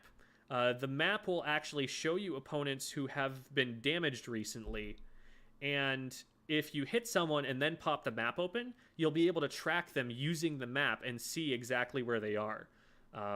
So there's some tricks that you've got there. Stingray is a very vulnerable special, probably the single most, because you cannot fire your main weapon, you cannot use subs, you can't even paint your feet with it. And so if somebody sneaks up on you while you're using the Stingray, you are definitely splatted unless you can do enough damage as they're approaching you to splat them. So a Stingray user needs to play pretty far back when they get the Stingray. They may be, up on the front lines and stuff, but as soon as they get the Ray, they want to either, back way up or even jump back to spawn to use the Stingray and then maybe jump back into their teammate later. Because if you use it from too far forward, even if you have teammates in front or you're on your color ink, you've got this big laser beam that is pointing directly to you. Like one of the things that I'm looking at with Splatoon 3 with that new sub weapon, the marker point or whatever it's called. One of the problems with that, in my opinion, is that it leaves a trail behind it. That trail points back to who threw it. So you're revealing your own position, your own location, by using it. And that's one of the issues with Stingray as well. It's really easy to track back to the user, and so like a frontline weapon can kind of chase it down. But one of the big advantages of the Jet Squelcher specifically is that it can get Ray really, really quickly. It is the fastest Ray farmer as far as I am aware in the game. And so because of that, what a lot of people will just do is run a whole bunch of special charge up and paint and spawn and just have Ray every time anything is happening on the map, and it's very frustrating to fight against. At a high level, you can expect a Stingray to always get at least one splat, sometimes two, because it is just kind of, it's a global special. If you've got vision, if you know what you're doing, you can usually pick someone off. And usually the only counterplay is as soon as the Ray goes out to like super jump to a teammate or something, so it throws their targeting off. Okay. Few questions that we're going to tackle, and then we'll get right into the VOD review. So exercises or physical therapy for the fingers. The fingers, particularly right thumb and right index finger, are hurting. So unfortunately with controllers, sometimes people's hands just don't fit the controller super well. But there are some things that we can do about that. One of them, I've got a video that I'll also have to remember to send to you of hand exercises and wrist exercises that people should do as a warm-up prior to playing. I'm not sure exactly what it is that is hurting for you, what muscle. I would have to, do some physical therapy questions to figure that out for you. But I'm going to throw myself up on screen really quickly if I can. I don't remember if I have this source up. Yes, I do. Okay. So thumb and forefinger. One thing for thumb that I like to do is just bend the thumb back a little bit and hold that. That's a good stretch for maybe, 10, 15 seconds. You can do the same thing with the pointer finger a little bit, but I prefer to do all of the fingers at once, just because they're a little bit weaker. You don't want to hurt yourself. So you can either press your hands together and then just move your wrists down and get your elbows anchored somewhere. I can't show this perfectly up on stream. I sent you something in DM for wrist exercises if you would like to send to him. I actually have a video myself, but I'll check that one out too. Thank you. All right, cool. So bending your fingers back like this. That's a stretch that covers a lot of bases. Doing, at the beginning to warm up, doing a lot of this sort of thing where you're moving your fingers and extending them in different directions and getting through the full range of motion for them.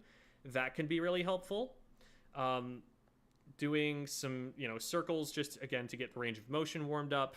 There are a lot of different options. One of them is doing this with your controller in hand a lot, because you are going to be tilting it like this. And so it's just like any athletic pursuit. Anything that you're doing that requires you to stretch at the beginning, to warm up at the beginning.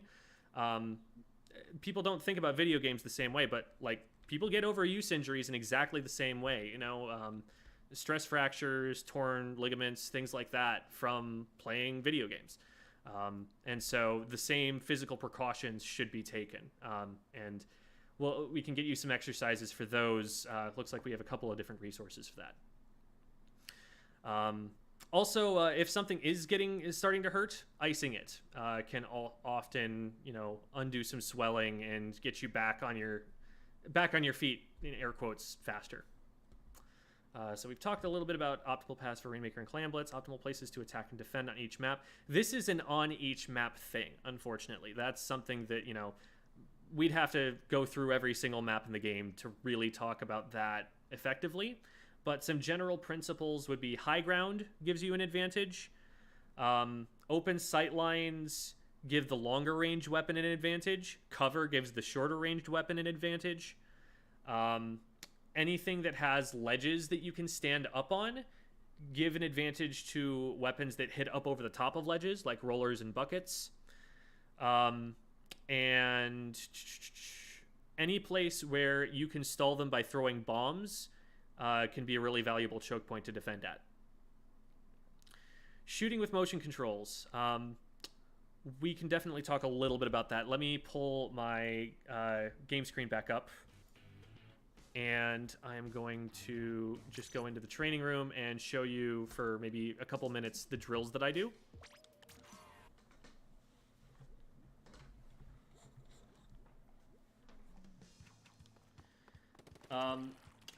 Katsumie, this is actually useful for you as well. I think you doing some of these drills would have some immediate mechanical advantages, like as you start, you know, getting more used to them.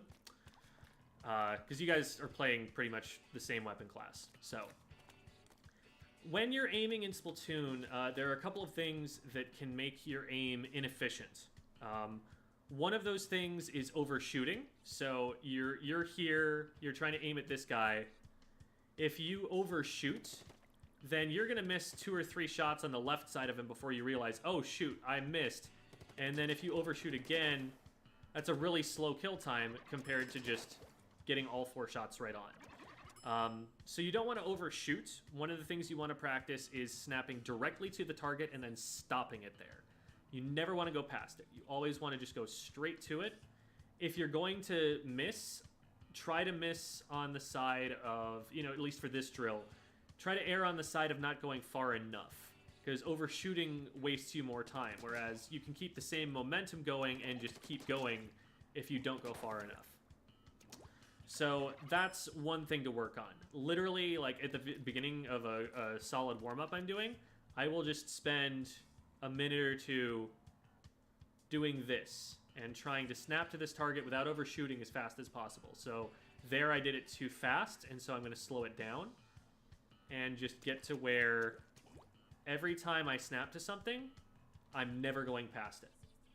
That's one really useful drill. And that one, you know, you don't even need to fire the gun for. You can just be doing this sort of thing from different angles. Always remember to mix up your aim drills at different angles, because if you don't, you'll develop muscle memory for just that drill, rather than actually learning the skill that you're trying to pick up. Like if I just go from here, and this is what I'm doing for my entire aim warm-up, this is not helping me that much.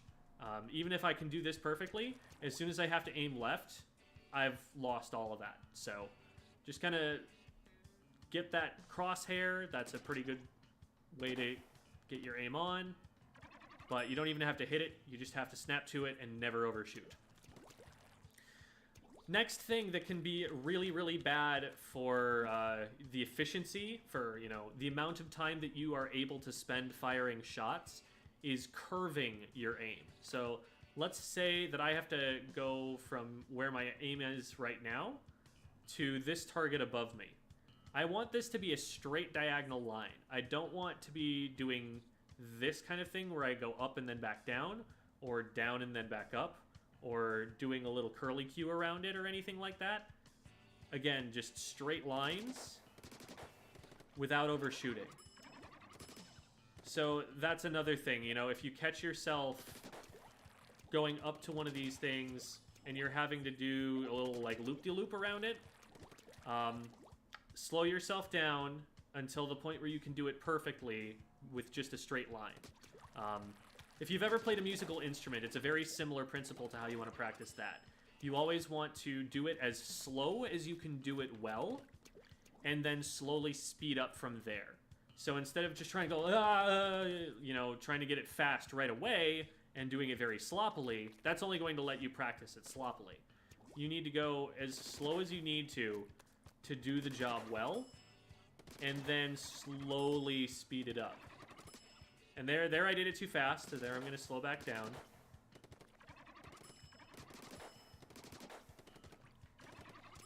And pick it up from there.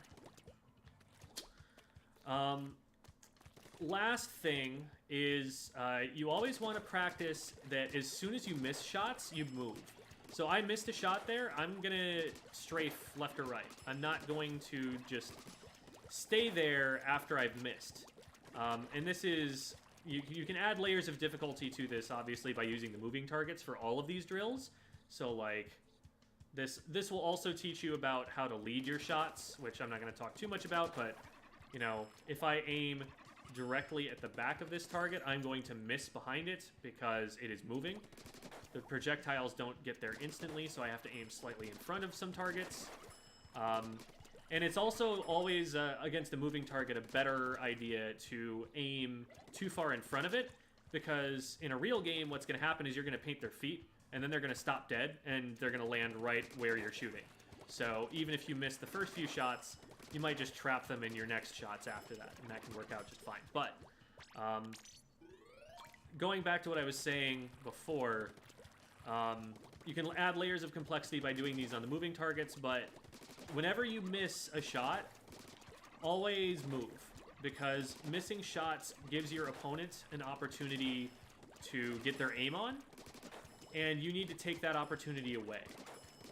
You will have your aim on better than they will, because you know what direction you're moving, and they don't know what direction you're moving. So you can adjust for how you're moving better than they can adjust for how you're moving.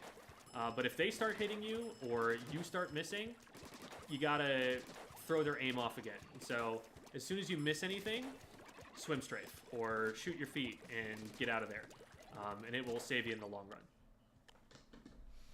So hopefully that's given you some ideas for that. We're gonna move on from there. Choosing weapons, what weapons are best for certain maps or certain modes. There is definitely something to be said for some weapons being better on certain maps, but I think what's more important for you to focus on for now is going to be what role you want to play and figuring out which weapons play that role the best. And you can start fitting that to the map modes, I think, after you've got a better grounding in that sort of idea. How to learn callouts. I'm actually going to be making a video on this soon, so that will be one way to do it. But there is... I don't know if I can interrupt you. Go ahead. Oh, okay. Yeah.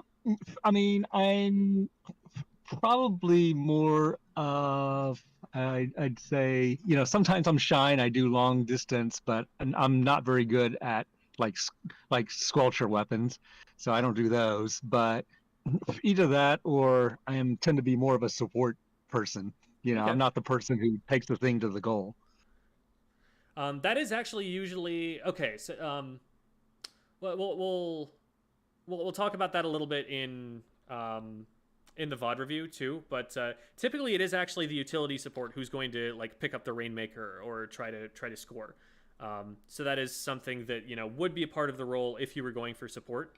But that, I think part of that comes from an unfamiliarity with how to play the objective, which I think everybody is struggling with at the earlier ranks. Like, you're not unique in that is difficult for you, and the more you play it, the better you'll get at it for sure. So that's something we can talk about for the Clamplets match as well. Upgrading weapons, I would say don't worry about gear until you hit like S+. At that point, you'll have enough of an understanding of how the metagame works that you can really start putting things together. But there is a resource called sendu.inc where top players will post their gear builds for a given weapon, and you're not in bad shape literally just copying one of those. The ideal thing to do would be to look at a bunch of them and think, okay, what are they trying to accomplish with these builds? What are they prioritizing on this weapon? And prioritize that to a degree that fits your playstyle. Callouts and communication. I have a reference that I can give you for all of the callouts that have been decided by the community. Some teams will use slightly different callouts. They'll add callouts for places that aren't on the map, or they'll change the callouts. But That's a great way. You can literally just kind of study it. You can just stare at it and then quiz yourself on it, like you're taking a spelling test or something. So that's a good way to learn those. When you're playing solo and cannot communicate with your teammates, what do you look for to improve playing in a way more coordinated with your teammates? Awareness is a huge thing to work on in solo queue. Know where your opponents are, know where your teammates are. Basically at all times, know what the advantage state is for numbers advantage. Who has specials? Those 3 pieces of information will give you an idea of who has an advantage and who doesn't at any given point in time. And that will enable you to make better decisions. And that's kind of how you can play sort of coordinated, even if you can't actually speak to your teammates. You can say, all right, I don't know what this player is thinking, but from how they're positioned, from the fact that we have 4 up and they're 2 down, from the fact that they have a special active, I can probably anticipate that they're about to use Inkjet, and so I'm going to do this to help them. That's the sort of thinking that you start getting into, especially towards X rank. So, what do you look for on the board to improve your play? By on the board, do you mean looking out on the map, like looking out at the game? Or you mean across the board? Well, actually, you described some of them already. Finding, like when you said where everybody is and know where, what weapons, what specials people have. But I was just thinking, in general, what do you look for? Yeah, sorry, I didn't mean to interrupt, but that makes sense. There are basically 2 kinds of ways to improve. One is mechanical, and the other one is in terms of decision making. And they're both extremely important. Like, it doesn't matter if you put yourself in the right position if you miss your shots. But it doesn't matter that you hit your shots if you put yourself in a 1v4, because the other team is going to splat you faster anyway. So you need to kind of be developing both of those skills at the same time. Mechanics is things like aiming well. It's things like painting efficiently, and we're going to talk about that a little bit. Actually, I think we're going to talk about that a little bit with Katsumie as well. Painting efficiently, so in the amount of time you have, getting an amount of paint on the map that is actually useful and is not redundant, and will get you special faster, is really useful. Being able to swim up over ledges and like get on the map to where you need to go, so movement is very important. Those are mechanical things. And then decision making is, okay, yeah, I can shoot really well, but like where should I stand so that I can use that ability to shoot really well? How do I get into a position where I'm actually going to have an impact on the map? When do I use my special so that it will help me push and score points instead of falling uselessly in front of the enemy team as they run away because they have no reason not to? So that's the kind of thinking we'll be talking about. Do you coach any kids teams? I would love to if we can find them. Splatoon is a relatively small community, and generally you don't tend to find groups of players that live in the same local area. So a lot of coordination, team communication and stuff happens over Discord. It happens long distance. Like my teammates on my competitive team, one of them from South Carolina, 2 of them are from Texas, another one's someplace else on the East Coast. Like, we don't live anywhere near each other. We've only ever met in person once. So, and we've been together since like, I think August of last year or something like that. The issue with, trying to start a kids league is just like, where do we find enough kids who are interested and, will come to the same location for it? But I'd love to. Any opportunity I get, like, throw me in there, and I would. I'm in my element there. I was an English teacher professionally. I've a lot of experience working with kids, tutoring and things like that, and also an esports coach and athlete and commentator and everything. So I'd love to. It's hard to find the opportunities at the moment to do so. Okay, VOD review time. So yeah, I told you this one was probably going to run long, folks, and here we are. We're getting into the VOD review when I thought we were going to be starting the second VOD review. It happens, but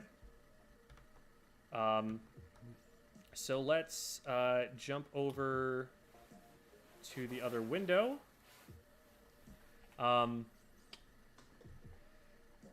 And I need to fast forward to the start of the game. So, Clam Blitz Black Belly Skate Park. Let me really quickly pause here on a screen where I can see the weapons. So, all right. We've got very weird comps on both sides. A little bit less weird on theirs, but they're really hyper aggressive, and they're going to depend a lot on their NZAP and their splooshed paint. So, yeah, this is really weird. So an H3 Nozzle Nose is a midline Slayer support weapon. Like, they're going to get bubbles, which is going to be really nice for pushing the basket on this particular map. I'll show you a location that's a really good choke point to put the bubbles through. You've got a Clash Blaster, which is very short range, doesn't paint very well, so it's just there to get kills. And a Roller, same deal, it's very short range, it doesn't paint very well, it's there to get kills. So you can set those two weapons up by focusing especially on painting, because the more paint they have to use, the closer the Roller is going to be able to get to the enemy team before they're spotted, right? The less predictable their movements are going to be. So that's something that you can be thinking about as a teammate for them. On the other team, the Sploosh is a very fast-paced weapon that paints very fast for itself and moves fast, but it's very short range. So it's going to flank a lot. It's going to try and like sneak up on you from weird angles, and it's going to pop hammer behind your team sometimes, and going to be, you know, as menacing as possible that way. The Carbon Deco, which I think that's Carbon Deco. I think that's Carbon Deco. It's a very fast time to splat, like your Roller is. It depends on its burst bomb combo to work. But again, that's going to be an ambush weapon like your Roller. It's going to need paint to swim in. So the way to combat that weapon is to just paint very thoroughly so that it can't possibly sneak up on you because you don't have any enemy ink around you.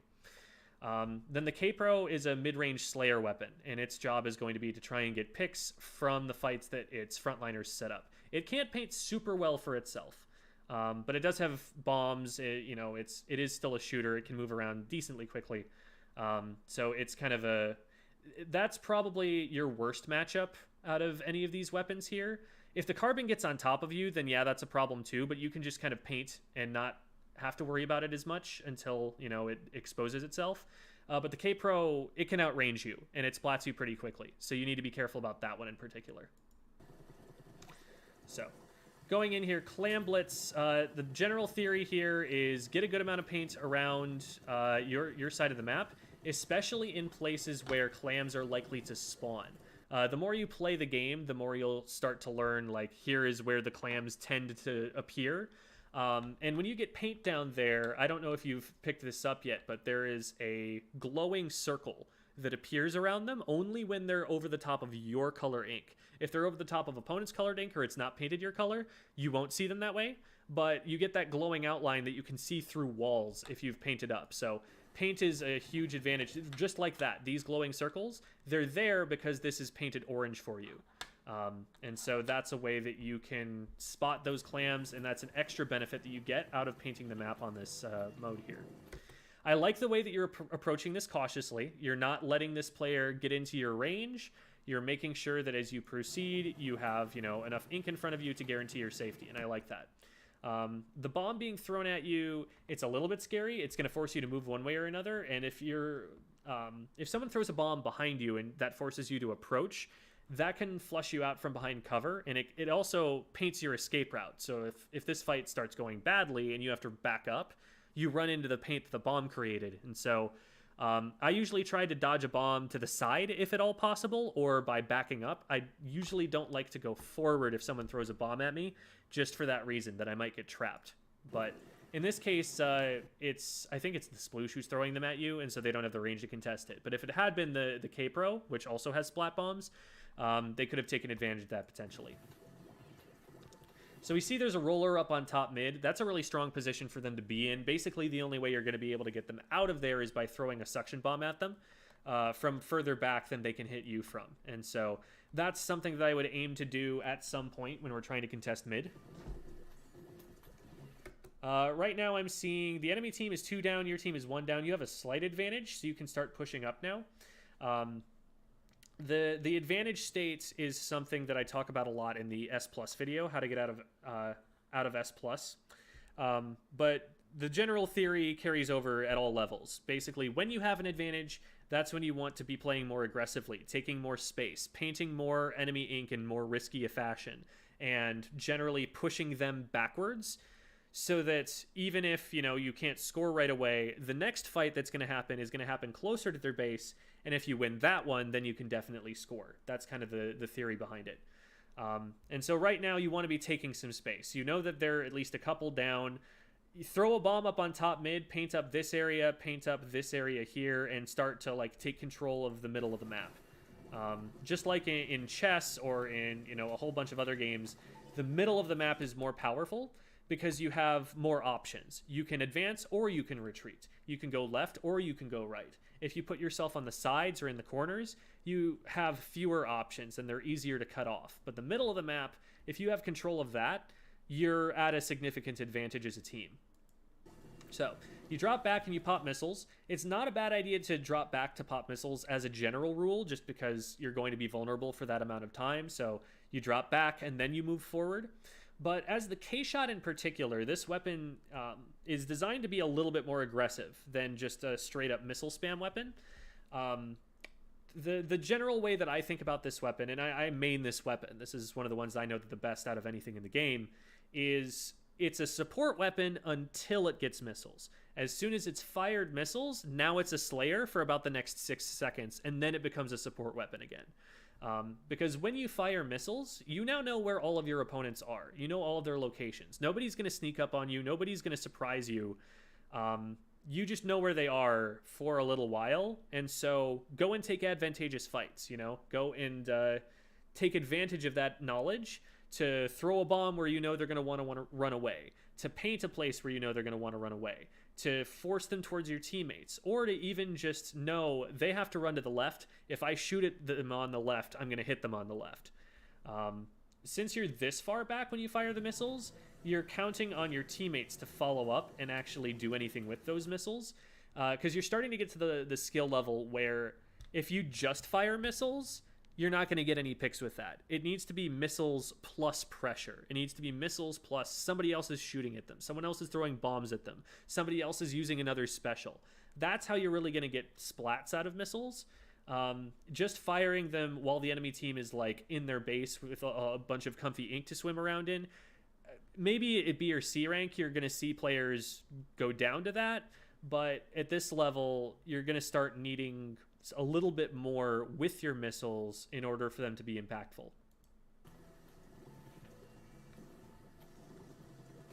So the whole area on the right-hand side here is painted purple. This is a great pick, by the way. The whole area on the right side here is painted purple, which leads me to believe, because this is a path towards the clam goal. It's not the only path, but it is a path. And if nobody's trying to push you in this direction, it might be worth looking to the right to see, is somebody about to try and make a push on the right? Do I need to help my teammates with that? But I love the mechanics here to get this pick really quickly, because you're keeping yourself very safe here. You see them there, you throw a few shots, you back up afterwards. If you had hit a few shots but hadn't splatted them, you're already backing away. There's no chance they have to react to this, so this is really good. Now, they probably should have seen you coming, but you saw they're looking to the right. They're not looking at me. And so you knew that was a good opportunity to harass them a little bit, and it works out for you. So that's really awesome. Now, generally, when you get a pick, you think okay, the space that player was occupying is available to me now. That's not dangerous to me anymore, at least from that player. And you can start advancing into it a little bit. But since your team has not cleared out the right-hand side yet, I would look to there first. And it did look like there was a splatter of ink behind you or something like that. Let me back up for a sec. Yeah. Right. And this is very slight, but right here. For a couple of frames, I'm going to back it up. You see the purple ink at the bottom of the screen there? So it's 1, 2, 3, 4, 5, 6, 7, 8, 9. Okay. So for about a third of a second, there was a splash of purple ink behind you. If you notice little cues like that, you can think, oh, wait, there's something behind me that I should be paying attention to. But again, that's, a pretty advanced level of awareness to be able to spot something like that. Now, I do like that you spot the K-Pro over there on the right. leaving them alone in the right-hand side is a little scary. You look up on the clam totals for your team. Your team has 14, the other team has 15. 15 clams, they only need 10 to make a football.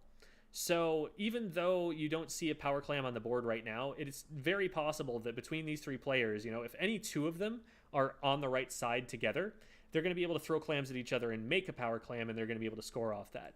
So that is a little bit of a risk, and I'm worried about that more than I am worried about scoring right now, but it doesn't look like they take advantage of that. Okay, you've shifted over to the left. You've got the power clam. Good Clam Blitz players are always going to know where every power clam is on the map at any point in time because it shows up on their screen at all times, and so they can just always visually be keeping track of it.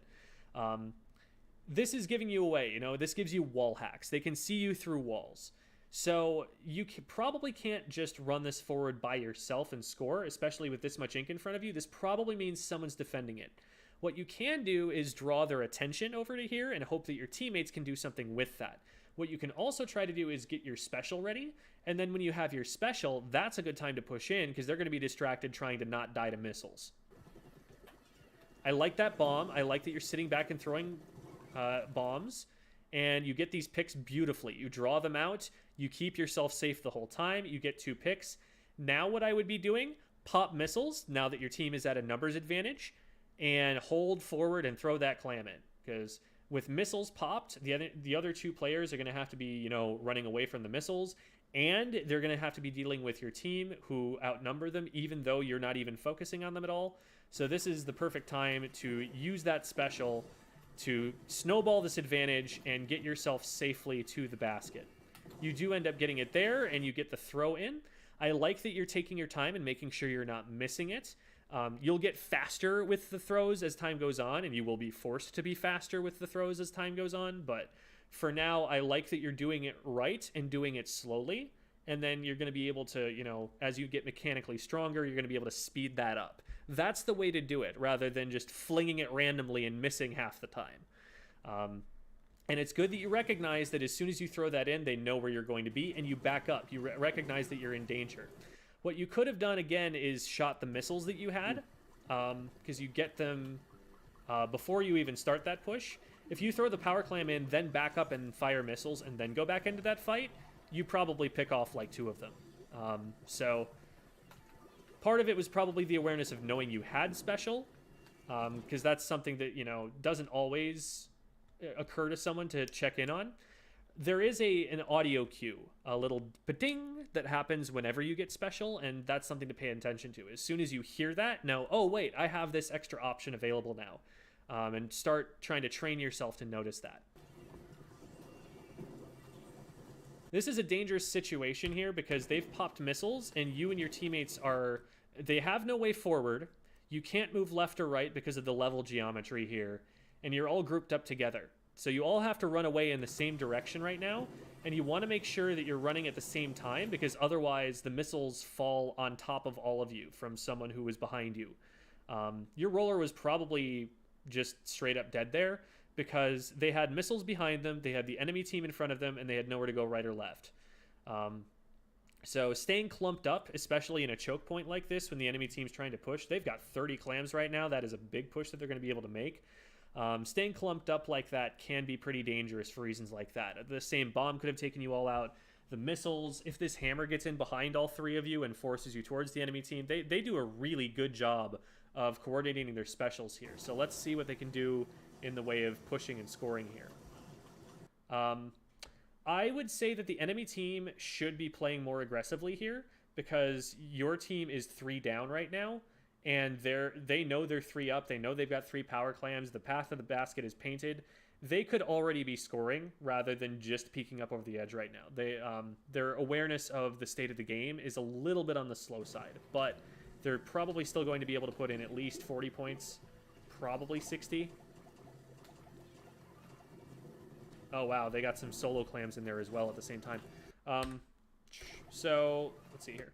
From this position as a splatter shot, and this is just kind of a map knowledge, game knowledge sort of thing, you don't actually have range on opponents that are going to be in the likely positions. They're likely going to be here, and they're likely going to be down here, like right under the basket. and you don't have a great way to hit them from here. So you want to find a way closer to them rather than firing shots right now. Firing shots right now tells your opponents where you are and shows them, oh, they're focusing on me, I need to pay attention to this. If you move a little bit closer and then fire shots when you know you're in range, you have a better chance of surprising them. So you do a great job of finishing that fight. You recognize that the roller is fighting your teammate and you pick him off. That's awesome supportive play right now. That is exactly the Slayer role in a nutshell. Again, with bombs, you always want to retreat in the direction that puts you furthest away from the bomb the quickest. Right now, that direction is like to the right of you and in front of you. You react in time to be able to get away to the left, but you probably could have escaped without taking any damage if you'd gone in one of those directions. I don't hate that you go this direction, though, because this is safer than, like, rushing forward into enemy ink. So, not a bad idea. Now, you do end up getting tagged a couple shots by the player who is on the left. If you go left and just focus on this one player, these two can't hurt you. And so that might have been the play, especially since this guy has clams and you can see it. Might have been that you didn't notice them as well, but there are a couple of visual cues on screen that they're there. I'm really worried about your Clash Blaster going in like that. They're on their own completely against 2 or 3 enemy players, so it could get double teamed there, but it looks like they did their job, or the enemy team ran out of clams or something. Good job getting that pick there. A little bit of like sweeping back and forth is something to notice about that. Like, remember how I said don't overcorrect when you're aiming? There was a little bit of overcorrection there, so that's something to bear in mind. When you're camping a jump, when you see this arrow in front of you and you're trying to splat it, the optimal way to do this is actually with a bomb for a couple of reasons. One, if you time the bomb right, it explodes before they're even able to throw this power clam. The second reason is that you can put the bomb down and then retreat whenever you want to. You don't have to stand near it. If an opponent sees, oh, there's a jump here and that might be vulnerable, I'm going to paint the area around it, and they catch you, it doesn't matter if you've thrown a bomb down there. It does matter if you're trying to shoot it. Right now, especially where you're at in the game, it's going to be really hard to time, especially a suction bomb. It has the longest fuse time out of any bomb. There's sometimes a little bit of guesswork, a little bit of ambiguity about when you need to be throwing it for it to blow up at exactly the right time. It's worth trying to learn for sure, but you might want to be close to shoot at it just in case that doesn't work out. But what I would definitely do is don't shoot until he's closer to landing. Because if you just stand here and fire this entire time, 2 things could happen. One, you could run out of ink, which is exactly what happens here. Before he actually lands, you don't have the shots to take him out. Secondly, when he's landing, if he's using his camera properly, he can actually see you standing there and firing. If you just sit in squid form, he might not know that you're there. But weapons like rollers and blasters, they can initiate a shot, one swing or one blast, while they're in midair falling down to the ground.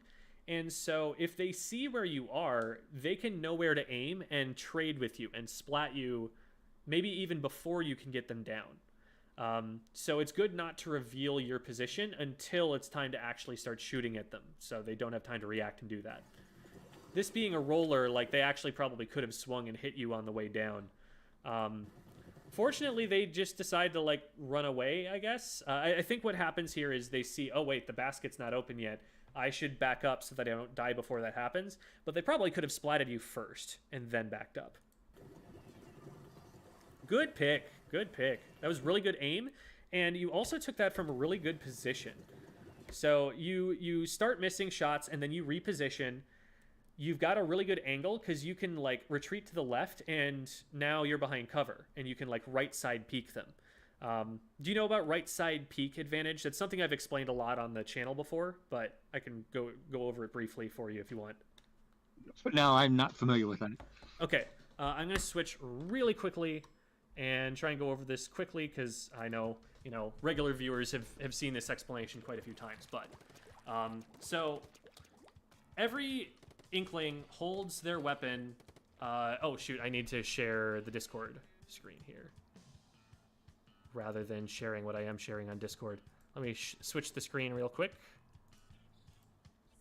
That should be better. Okay, so every Inkling holds their weapon on the right side of their body. Spatially, the bullets are actually coming out a little bit right of center, and you can kind of see that as I'm firing these shots. You can take advantage of that by peeking around the right side of a wall. Because right now, only half of me is exposed to an opponent in front of me who's trying to shoot at me. So I can be behind more cover while still hitting them than they can. If you peek around from the left side and keep the same amount of yourself exposed, you're just going to hit the wall. And you have to edge yourself out all the way to here. So now you're fully exposed, and you're a bigger target to your opponent. So there is actually a slight advantage in looking around the right side of a wall than there is looking around the left side of a wall. And going back to the game here, you're positioning yourself more so around the right side of a wall, which is awesome. And the more fights that you can take from that kind of a position, the better. Nice. Ooh. So the auto bomb, I think we have warning about that. Where does that come in? It comes in there. You see it get thrown past you, and knowing that that's an auto bomb, you got to make sure, you know, you trigger that or get out of the way of it or something so that it doesn't walk up from behind you and hit you. That almost splats you there. If the roller had aimed at you, they probably would have got you because it forced you out from behind cover, but they miss, and or maybe they're just trying to paint for themselves, and you're able to stop it there. So you can trigger the opponent's auto bomb. Yes. So if you swim close enough to it, it will automatically activate regardless of where it is in its cycle. And so what you can do is move towards it, get it to trigger, and then swim away so that you explode it in a more harmless location instead of letting it control where you're going to be on the map for the entire duration while it's walking.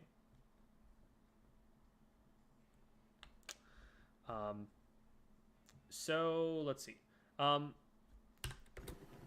What happens here? Whenever the enemy team scores, you drop what's called a pity clam. This is a comeback mechanic. They give you a power clam for free because you got scored on, and I guess they feel bad for you or something. I don't know. And so this is really, really powerful. And at a higher level, the play is not to pick this up. Reason being, if you pick it up, it's giving away your position. If you don't pick it up, you still have this extra scoring potential, and anybody who's respawning can just run, pick it up, and super jump it to your basket. I don't really think that sort of thought is going to be especially helpful here, because your teammates may not know that that's the plan. They may not know that that's the optimal way to play around it. But look here, because we pick it up, now your teammate is forced to try and salvage it here. That might have put them in a rough situation against the K-Pro, who is still throwing bombs behind you here. That could, result in a less powerful push because you were spotted going in for it. Now they're the only one left, and they're revealed. They're actually still going for it. This is unlikely to succeed because you're jumping into enemy ink and you're at a numbers disadvantage. Now that you two are both down, these two teammates are in a pretty rough position because they're going to try and contest mid here. They're not really paying attention to who has numbers advantage, but there are 4 opponents alive on that side and only 2 alive over here. So what I would anticipate happening is that these 2 players go down before you guys are able to go in, and it just kind of loops like that, so that you're always 2 players down.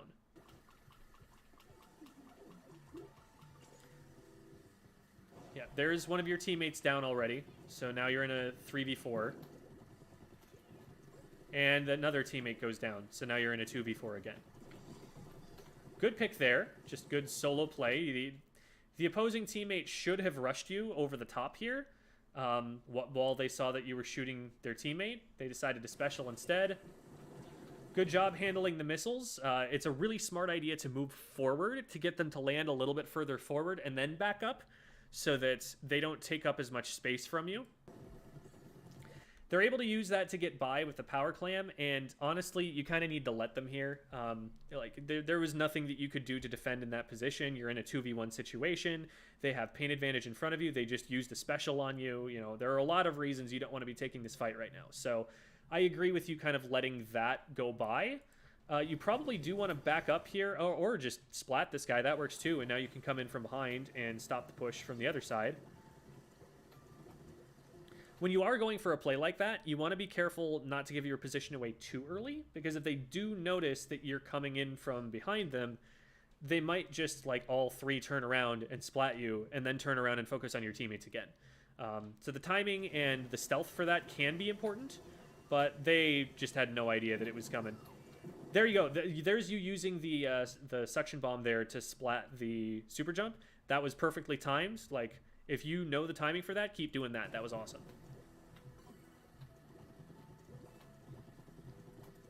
Alrighty. I don't really know the timing on it. It's entirely accidental. Gotcha. Well, the closer you get to learning it, you know, even if you just throw one down randomly if you're camping a jump, and then shoot it just in case you miss, and eventually you'll pick it up over time. Okay, let's back up for a second. So from right here, it looks like you're backing up to use missiles. What I would want to do in this position is get closer to a scoring position before I pop the missiles. If you go over to the left here, you're unlikely to encounter opponents, especially if you take the high road. And then I'll show you, you know, you're going to start moving over this way. From right about here, this is a beautiful place to pop missiles, because anybody who's going to be anywhere near in position to defend you is going to be in the circle of your missiles if you shoot them from right here. Ideally, you want to have teammates in front of you to protect you in case they do try to rush you, or at least a little bit of paint, but you shouldn't be pushing unless you have those circumstances, that there is somebody in front of you, that there is a little bit of paint in front of you, something like that. So this is a good position because you know you've got a teammate up in front of you. If you were to fire the missiles right now, you could swim all the way to the basket before the missiles are finished dropping. And at that point in time, it's really hard for them to actually deal with you throwing the ball in. The most they're probably going to be able to do is, like, throw a bomb in your way. But now, the missiles have dropped already. So none of them are worried about the missiles anymore. None of them are moving out of your way. And they're able to just focus directly on you. You end up getting flanked by the sploosh, which is unfortunate. It looks like they came from, like, all the way around here or something crazy like that. So that's a little unfortunate. But your teammate is able to go and get a score in. They're going to die for that, unfortunately. And with a push like this, where they're in there completely by themselves, the enemy team is probably going to respond to that with some kind of force. So you should be looking to see if they survive. Like, if they survive, then obviously nobody's looking at it. But as soon as you see that X over their name, you're like, oh, they went down. I do not want to be here. I'm backing up. You don't have any clams to score, even if you were able to get in there. So at this point in time, you're not going to accomplish anything by being in the position you're in. So at that point, just kind of back up, paint up in mid. They've got a lot of purple ink in mid. And if you paint in mid, your teammates, as they respawn, will be able to start taking fights further up. They'll have access to more clams. You'll have a better position going into the next engagement so that you can actually get a solid clams push in. Uh-oh, looks like your roller's not playing. That's unfortunate. We'll see if they DC by the end of it. Oh no, there they go. So they just stood still for a second. Ooh. You would have died to that splat bomb. So seeing splashes of ink over here, be thinking of, like, what's their line of sight, and try to get your aim as close to on them, even before you're in range, because then if you move forward, your aim is already set. You don't have to, like, walk forward and then wiggle your camera around. You can have your aim set and then move forward and already be ready to just hold the ZR button down. So at this point, I think the splat bomb tricks you. You think it's going to land behind you, so you drop down to avoid it, and you would have landed on top of it, but time runs out before all of that can happen. So general things, watch out for staggers. You actually splatted way more than the rest of your teammates did, so that was, you know, generally a good game on your part. But watch out for staggers. Watch out for situations where your team is at a numbers disadvantage, because if you die, you only make that numbers disadvantage take longer to go away. So try taking fights when you have advantages, like when you have a power clam and you're ready to push and you have your special. That's when to pop the special. Don't pop the special, you know, from mid or from too far back to capitalize on it. Pop the special when you're going to be able to go forward and do something with the momentary distraction you've caused. Tenta missiles are very time sensitive. You need to be going in as soon as they're landing to really get the maximum benefit out of them. So that's something to be thinking about. When are they going to fall? When am I going to be when they fall?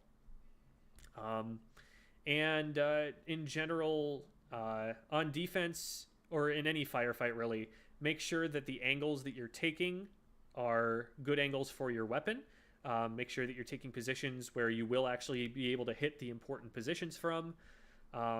And, you know, if you keep fragging out like you did in this game, then, you know, eventually things are going to go your way. You're not always going to get a player who, you know, only gets 3 picks in a game that goes to time. So you keep it up and you should be able to push your way up. And as your mechanics develop, that'll be an extra advantage. Now that you've got a whole lot to think about in terms of your decision making, that'll give you extra advantages. So I think you should be in pretty good shape to start pushing your way up out of A rank.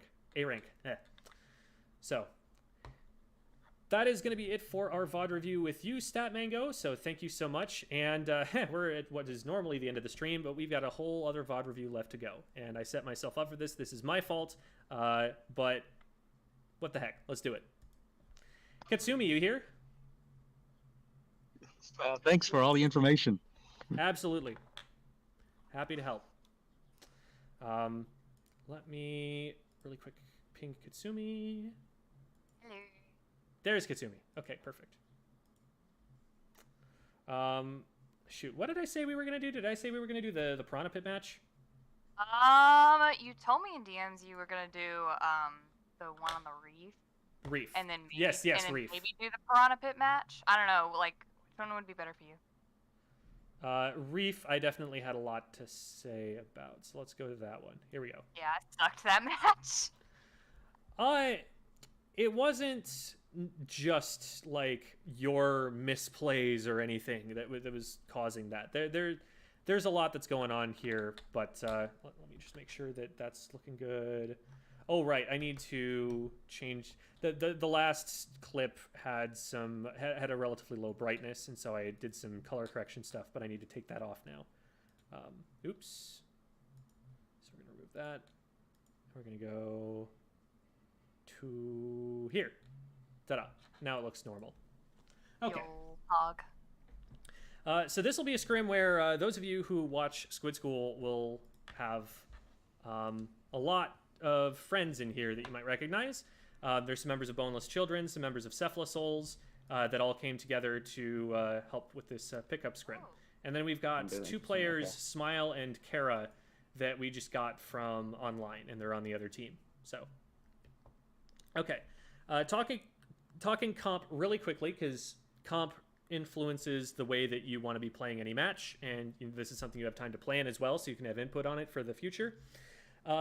You are the only player on this team comp that can really effectively push forward. The Hydra is very slow. It needs to know that it is going to be in a safe position 5 seconds into the future before it can take any position at all. The Luna Blaster is very aggressive, but requires paint to be aggressive. And it cannot paint for itself. So it needs somebody else to push forward and paint first before it can move forward. The Dually Squelchers paint really well, and they can be a little bit more independent than something like a Luna Blaster or a Hydra, but their goal when they get engaged on is to run away, to back up. And so they're not so much of a push forward and hold forward weapon. They're more of a, hey, you want to take this fight with me? No, you don't. Just kidding. Haha. They're more about making the enemy team feed into them than they are about pushing the enemy team back. That is what the ttek is for, and you're the only weapon that's going to be great at doing that. So you're going to need to take a fairly aggressive role, at least in terms of what you're trying to paint and the space you're trying to take, in order to make room for the rest of your team to set up and be able to get towards the basket. As we will see, and one of the biggest criticisms that I can make of your play in general is that you are hesitant to push forward in positions where you have advantages, and because of that, the battle lines get pushed closer and closer to your own team's base until you don't have room to maneuver anymore. As the frontliner, your job is to be pushing the other team back to give yourself space, even if that means feeding occasionally. And so I want to see a little bit more of the aggressive plays that you're going for. When you do go for aggressive plays, they actually tend to work out pretty well, especially in that Piranha Pit game. Like, you absolutely popped off in that game. Yeah, I got like what, a triple or a quad or something like that? Something like that. But yeah. You there are times where you need to, like, instead of deciding I'm going to go for only the very best fight I can possibly take, there are times where you need to be like, I'm going to paint forward, and if I run into someone, we'll see what happens. Kind of risky, basically. Right. The ttek, in FLC's own words, is a weapon that just holds forward at you. That's not exactly how you want to play it. You don't want to just hold forward, but it is a weapon that tends itself very well towards just rushing forward. It has a very good sub for that, a very good special for that, and a very fast kill time, all of which are very good for that. And it's also maneuverable, and paints a lot. And Zap has our objects ready. All right. That's about it. I would like to, if Lilypad is out there in the comment in the chat, I want to shout you out. Your callouts are amazing. You're very, very good at keeping morale up for the rest of the team. You're making great shot calls. You're not crowding the mic. You're giving other people space to say things if they need to. But everything that you're saying, very functional. Very impressed with the way that you're doing callouts here. Yeah, they're all running. Lilypad. Pushing bridge really amazing. That's Lily that you just heard. She was saying like they're pushing bridge here. So this is one of the first instances, I think, of like, I want you pushing forward more. And part of the reason that you're not able to push forward more in your defense is that you've taken a bad position to do that from. The position that you're in is much better for something like a CDS, I guess dually squelchers, which is what Lily is playing here, because they have the range to hit someone over the top.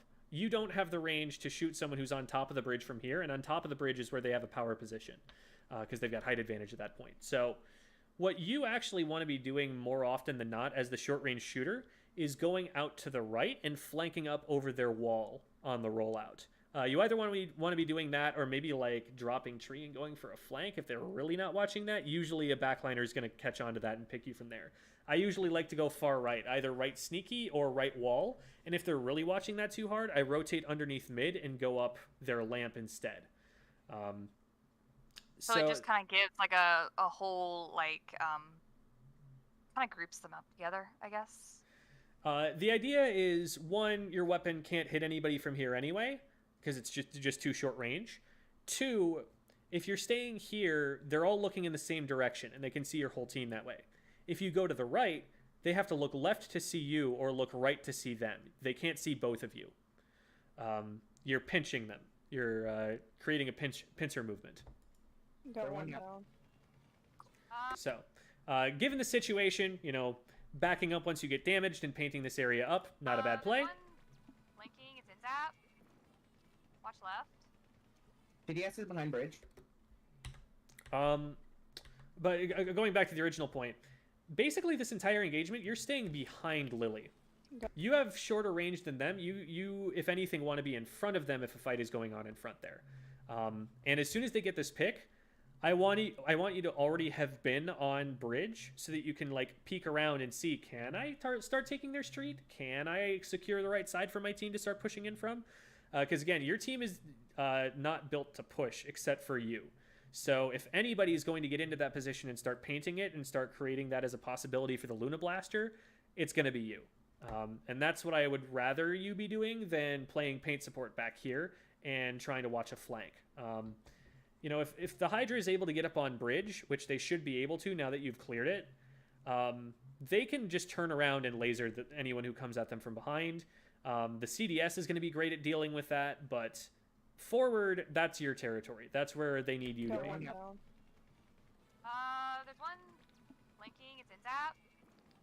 I like that you call the flank. As you get quicker with it, try to narrow down how much you're saying per call out. So NZAP flanking left, or NZAP left flank, or left flank NZAP. Those are all much more efficient call outs, fewer words.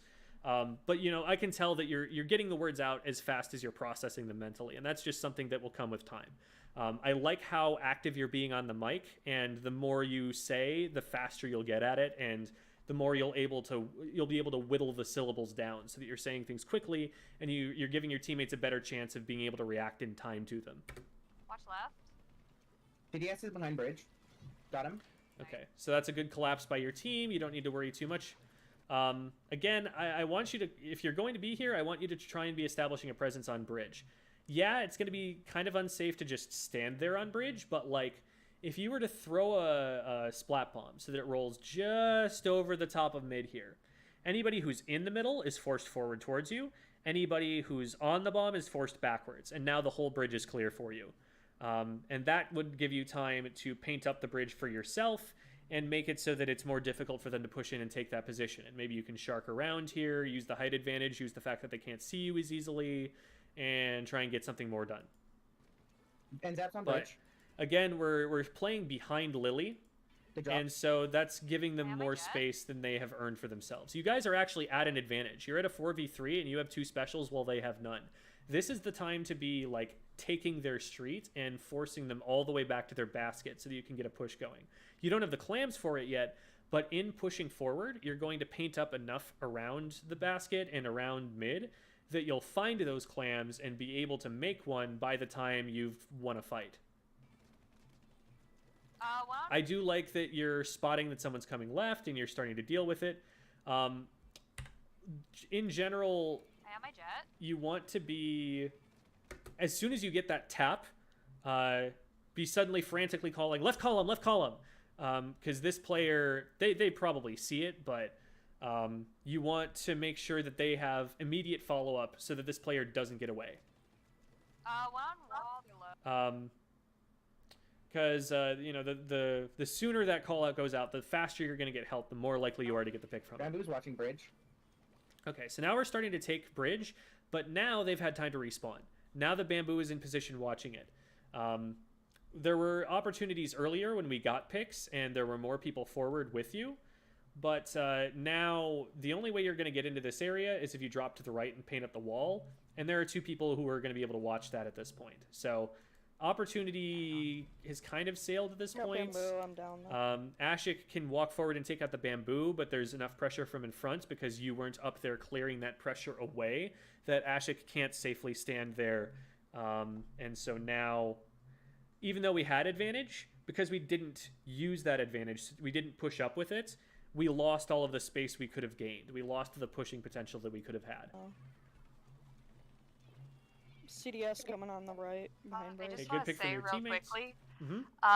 I can't hear the game audio on Discord, and Gotcha. the screen is also just like very, very flickery.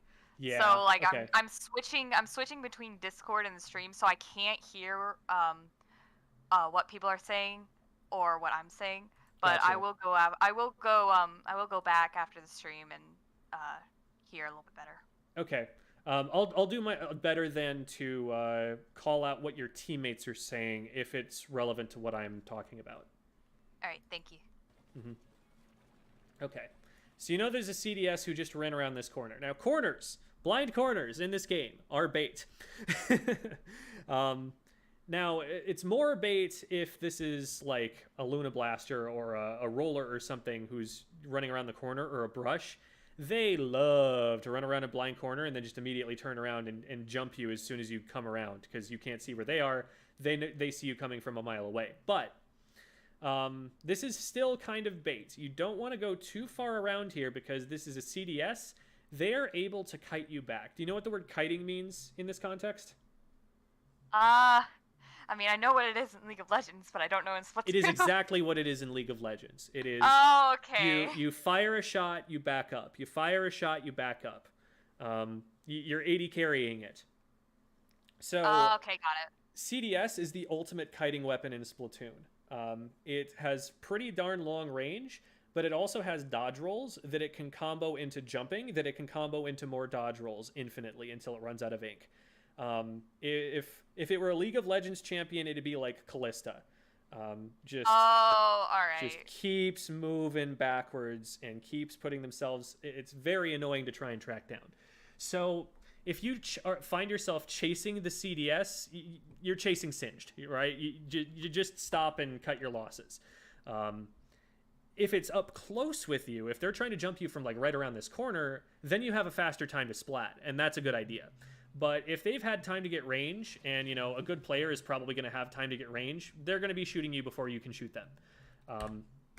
So as you chase this player, one thing I'm thinking is I want cover. I want to get to the left side over here so that I can right side peek this. Because even if they, roll around the side, I can duck behind the block and have cover there.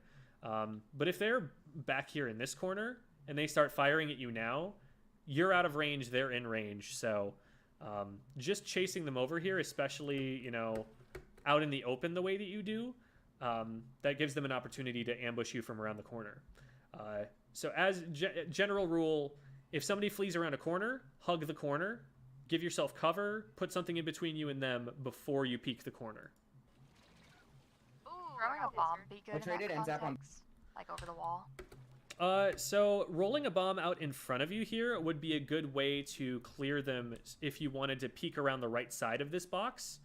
So like if you were to set up in position right here, they could roll around and splat you. But if you put a splat bomb right on this spot, then they have to back up long enough that you can get vision on them around the corner, and that would be a good idea. Splat bomb probably isn't going to like catch them, because even if you put it like directly behind them and it perfectly cuts off their escape route, they can go back into this corner, they could back into this corner, and still have range advantage on you. So I'd say use the bomb instead to clear the spot that that is unsafe for them to be at, to give yourself time to figure out where they are and get behind cover. Ooh, I got pincered. I traded and zap on bridge. So the CDS gets in, Luna Blaster misses a direct CDS there, and so CDS is going to clean that up. It's just you, Ashik. So it's 1v1 now between Ashik Right flank and the isn't painted opponents. yet, so Ooh, right flank isn't painted yet is a great call out as someone appears in right flank. That's probably something that should get painted a little bit earlier than a full minute into the game, just because that's such a powerful pushing route. But notice that this entire game, y'all have not been able to get past your street. Now, you have comparable slaying numbers. In fact, you have splatted more opponents than they have splatted you. But because we haven't taken advantage of that, the entire fight has been taking place on our side of the map, and as soon as they're able to get enough clams to score, they're going to be right next to it. They're going to be able to make these pushes into your car, whereas if we were pushing up a little bit more and painting up a little bit more, they'd have to do more work to get into this position. They're coming up now. Got them. oh, they didn't paint it. Ashik takes that Okay, out. nice Very kill, though, nice. kill. There's two on bridge. In this position, again, CDS rolls backwards, you're in trouble because you're out in the open, you don't have any cover, there's no way to get away from their shots. Also, there's an opponent right here. So normally I would say hug this wall and see if you can, push in at this player to cut them off from being able to get forward. And also you put the wall in between you and their teammate who's over here. But if the CDS were to like roll down and try and splat you from there, that might be risky. From here, what I would probably want to do, because my whole thought process is I want to isolate one of these players. I don't want both of them to be able to shoot at me at once. I want only one of them to be able to shoot at me at once. And so I would probably go back to the ramp here and shoot forward at the CDS because I know they're trying to come up over the top. And then if this player tried to come forward, I could throw bombs to keep them at bay. If they were really overcommitted, I could just shoot them over the wall using right side peek advantage over the side. But you only want one of them to be able to shoot you. And right now, both of them are able to shoot you, so you're just forced to back up, and now you're out of play. Now this CDS has one less person to worry about on the left. Fortunately, your teammates are in position to deal with that, but you're not able to apply a lot of pressure. This would be a great place to be throwing a bomb, though, because you can see how much yellow paint is around them. If you throw a bomb like right here or probably right here, Right here's a little bit harder to get it into, but if you throw it here, they're flushed out of cover. There's no place else for them to be except this exact spot of ink. And then you just shoot there and you splat them. Armor.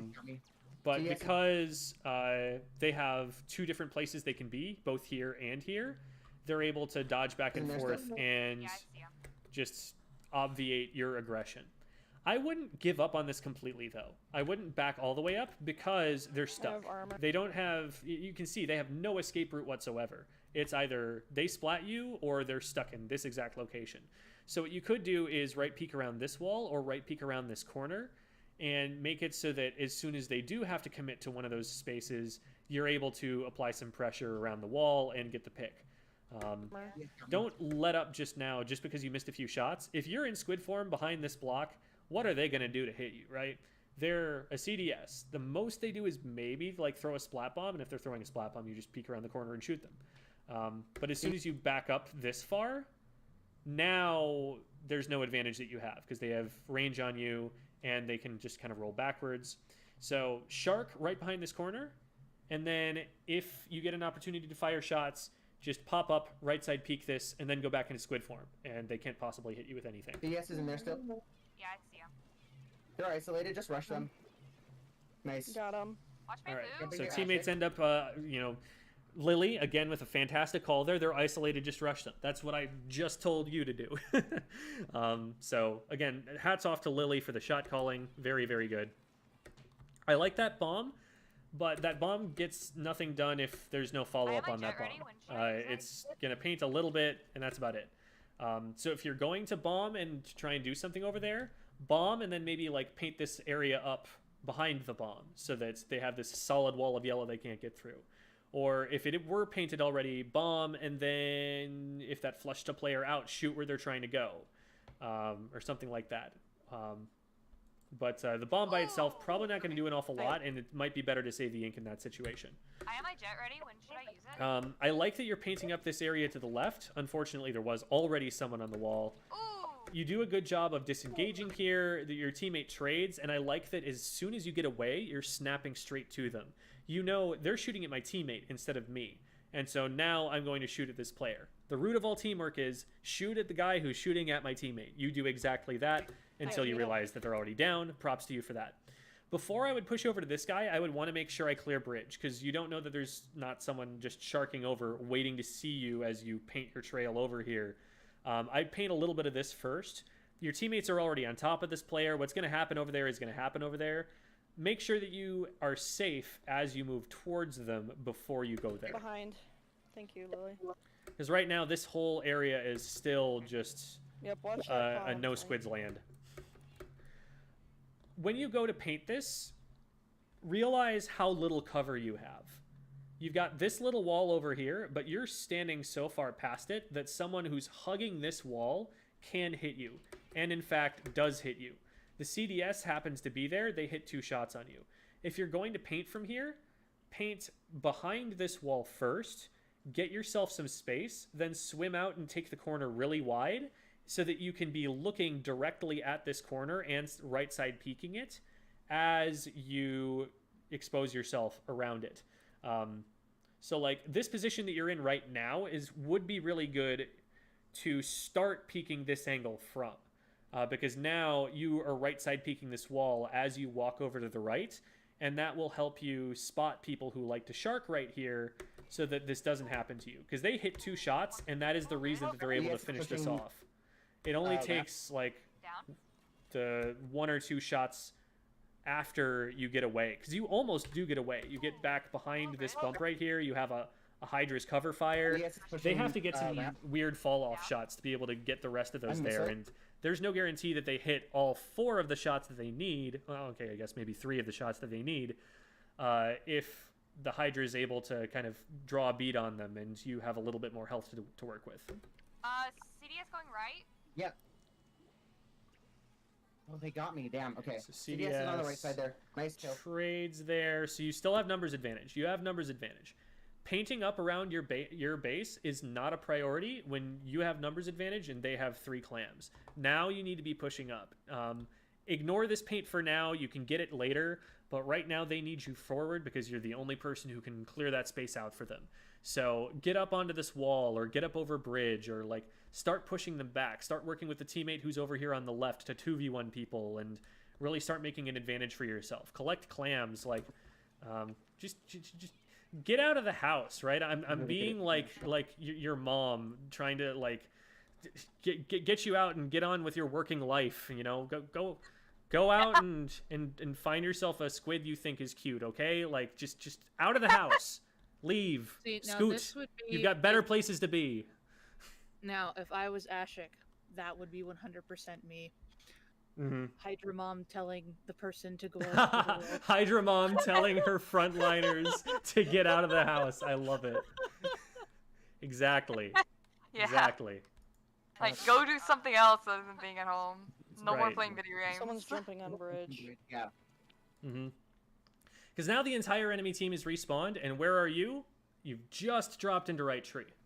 One's coming from Now you have no advantages. You're actually on low ground compared to where the enemy team is going to be. You're separated from your team as well, which is another disadvantage of coming this way in particular. You want to be like converging in mid with your teammates when you get like advantage situations like that. I'm gonna flank. I like the idea to flank.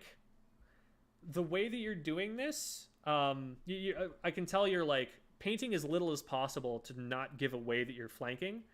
Thing is, if someone is watching the map, they're still going to see these little specks of paint. Like, the eye tracks movement really well, even if it's small amounts of movement. They're going to spot that that's happening over here, and the little spot of ink after a little spot of ink isn't going to fool them. Just paint a whole line and try and get there as quickly as you can instead of getting there as stealthily as you can in this position. On my ouch, CDS. Yeah, CDF got me too. I do like how you're hugging this corner and just checking and making sure there's Nice nobody kill. there. Then you notice that they're making a play on the basket, and They're you start to here. collapse on that, which is good. You actually see the armor pop here, so there's a slight chance that you actually catch this player before they swim past you. They don't have a ton of But they don't have the paint to get away, and so you're able to Oh, just turn no. and get them anyway. We can So just you probably could have gotten that a little faster, but not a big deal. flush them out and take map control. We can. This player, so you should expect there to be players at the basket, and you should have your eyes focused at this They point don't have in a ton of time. follow-up, Oh, though. wait just a second. We can just to flush get them back out and there. You should take have map. your eyes focused at this point in time on just this circle right here. Any movement here, you should be hyper focused on, and you should be like cutting off Control. escape routes that they have. We see this player Can here, counter- and I want you snapping not to them, but in front of them. Like don't I have a mentioned ton of follow-up, earlier though. on the when I was talking We about can just moving flush them out and targets, take map control. if you paint this guy's feet while he's trying to go this way, even if you are too far in front of him with your shots, he runs into yellow ink and gets stopped, and then you're shooting at the right place. So instead of firing can behind counter-push. him and missing and letting him move forward, if you're gonna miss, overcorrect and miss too far in front of him. And that's what's actually going to cut him off and prevent him from getting away. And actually, they get a pick on your teammate, so they weren't stopped there. So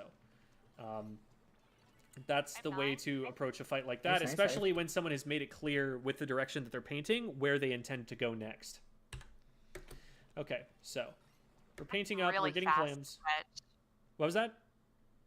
That is really fast to catch. Mm-hmm. It is, but it's something to try to catch as quickly as you can. And that's something that also, you know, working with the moving targets will help you do. That as soon as you find them, you'll be able to project, they're going to be this far away from me, I need to aim here. And again, snap too far, if anything. That's one place where you do actually want to overcorrect a little, except you're not going to move past it and then correct back. You're going to move past it and keep shooting there. It's called pre-firing. Ah. So let's see. We get Counter push. So we've got the bamboo down, and then we take out the zap. So we're at a numbers advantage, even though the Luna went down. Again, we need you pushing up. We need you taking space. You instead back up in this position, and now they're able to just take bridge. Whereas if you push up with your teammates on the right here, maybe you get a good fight. if you push up to bridge, maybe you force this guy down into your teammates, or maybe your teammates are able to help from below. But from here, you just can't see enough of the map. Center of the map, like I was saying before, it's like the center of the board in chess. It's like center field in soccer. If you have control of the middle, you have access to more of the map, and you have more options available to you. Even if those are defensive options, even if you realize, ooh, I do not want to be here, even if you're Han Solo walking in and seeing like a platoon of stormtroopers in front of you, and you're like, nope. Even if you have to nope out, you still have the option to nope out because you have a way to retreat. If someone pushes you from right here, your back's against a wall. You've got nowhere to go. Nice. I have 4. So the only place that you do have to go is out into the open, and you do take that out into the open. You do get a trade. That's the best case scenario that you've got available to you. But if you had pushed up, you probably would have had more ways to get out of that situation. So playing defensively is actually making it here so that you are in a worse position to take the fight, and you're more likely to go down. Traded.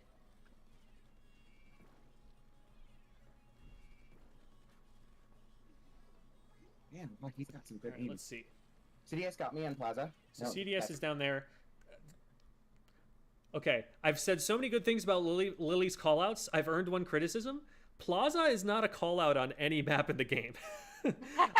Maybe you're taking that from a different game, but like, Unless you're in like the Plaza of Splatoon 1, but like, even I've then that's never not a map. heard any other Splatoon player say that word referring to a location on the map. So sorry, but please don't say that, because that's going to confuse people. And this is not what I would think when I would hear a plaza either. I would think like a big wide open area where there are a lot of entrances and exits. So I would think like called below Plaza, but bridge I'm or calling something. Plaza. Nice. yeah, something like that. Anyway, It's better than nothing, I guess. One coming Nobody's on on bridge. bridge. Flash. I like that bomb. I think in this position, instead of like swinging this far wide, I guess you're trying to like, I can see maybe you're trying to paint their escape route from over the bridge, but your weapon doesn't actually have the range to hit that.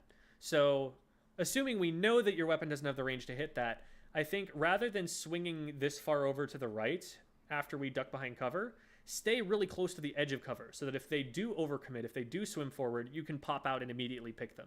From here, in this corner here, you don't have line of sight anywhere near your own street. There's no way that you can actually add yourself to that fight from that position. So you basically take yourself out of play from 159 here all the way to like 154, when you could have at least been maybe like watching that and painting up. Now, it looks like you're looking for a position to inkjet from, and you do follow the first rule of inkjetting quite well here. Here is the rules of inkjet as taught to me by Hamram, who isn't a Slayer, but is a much better player than me. Rule number 1, always inkjet from a position that is safe and hidden, if at all possible. And you do that.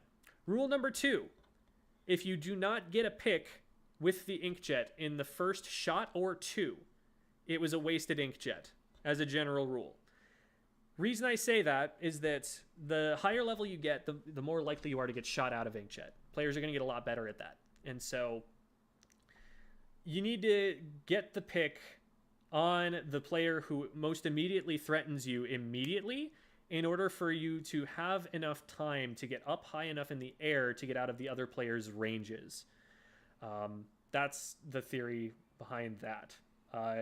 Now, it looks like you're going for this player here, and your teammate gets them before you're able to fire a shot. So maybe this would have been a good idea, and that does look like almost on target. I think you actually hit the side wall here, so you might need a little bit more elevation before you get up there. But I like the idea to go after this player, if that was the plan, and then you have some height to deal with anybody else.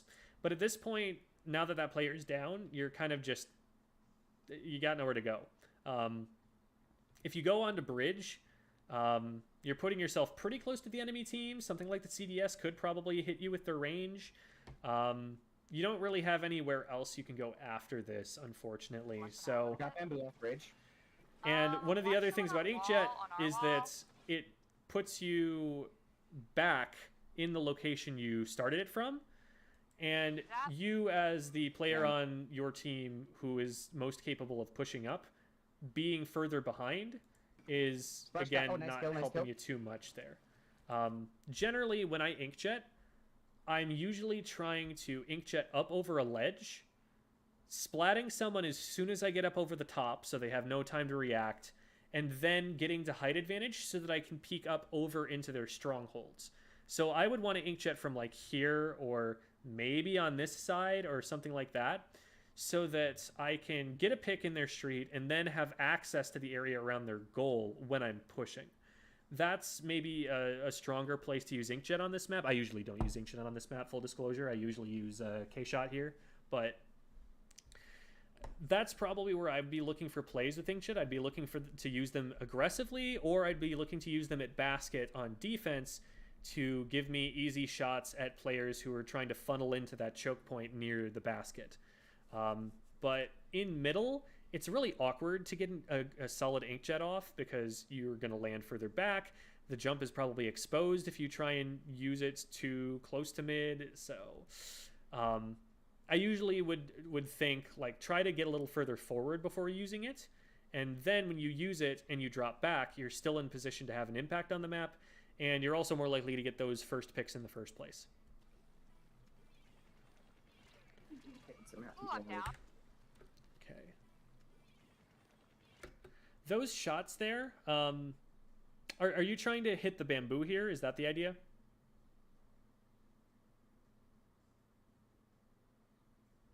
Oh, sorry. Katsumie, you there? Uh-oh. Did I lose Katsumie?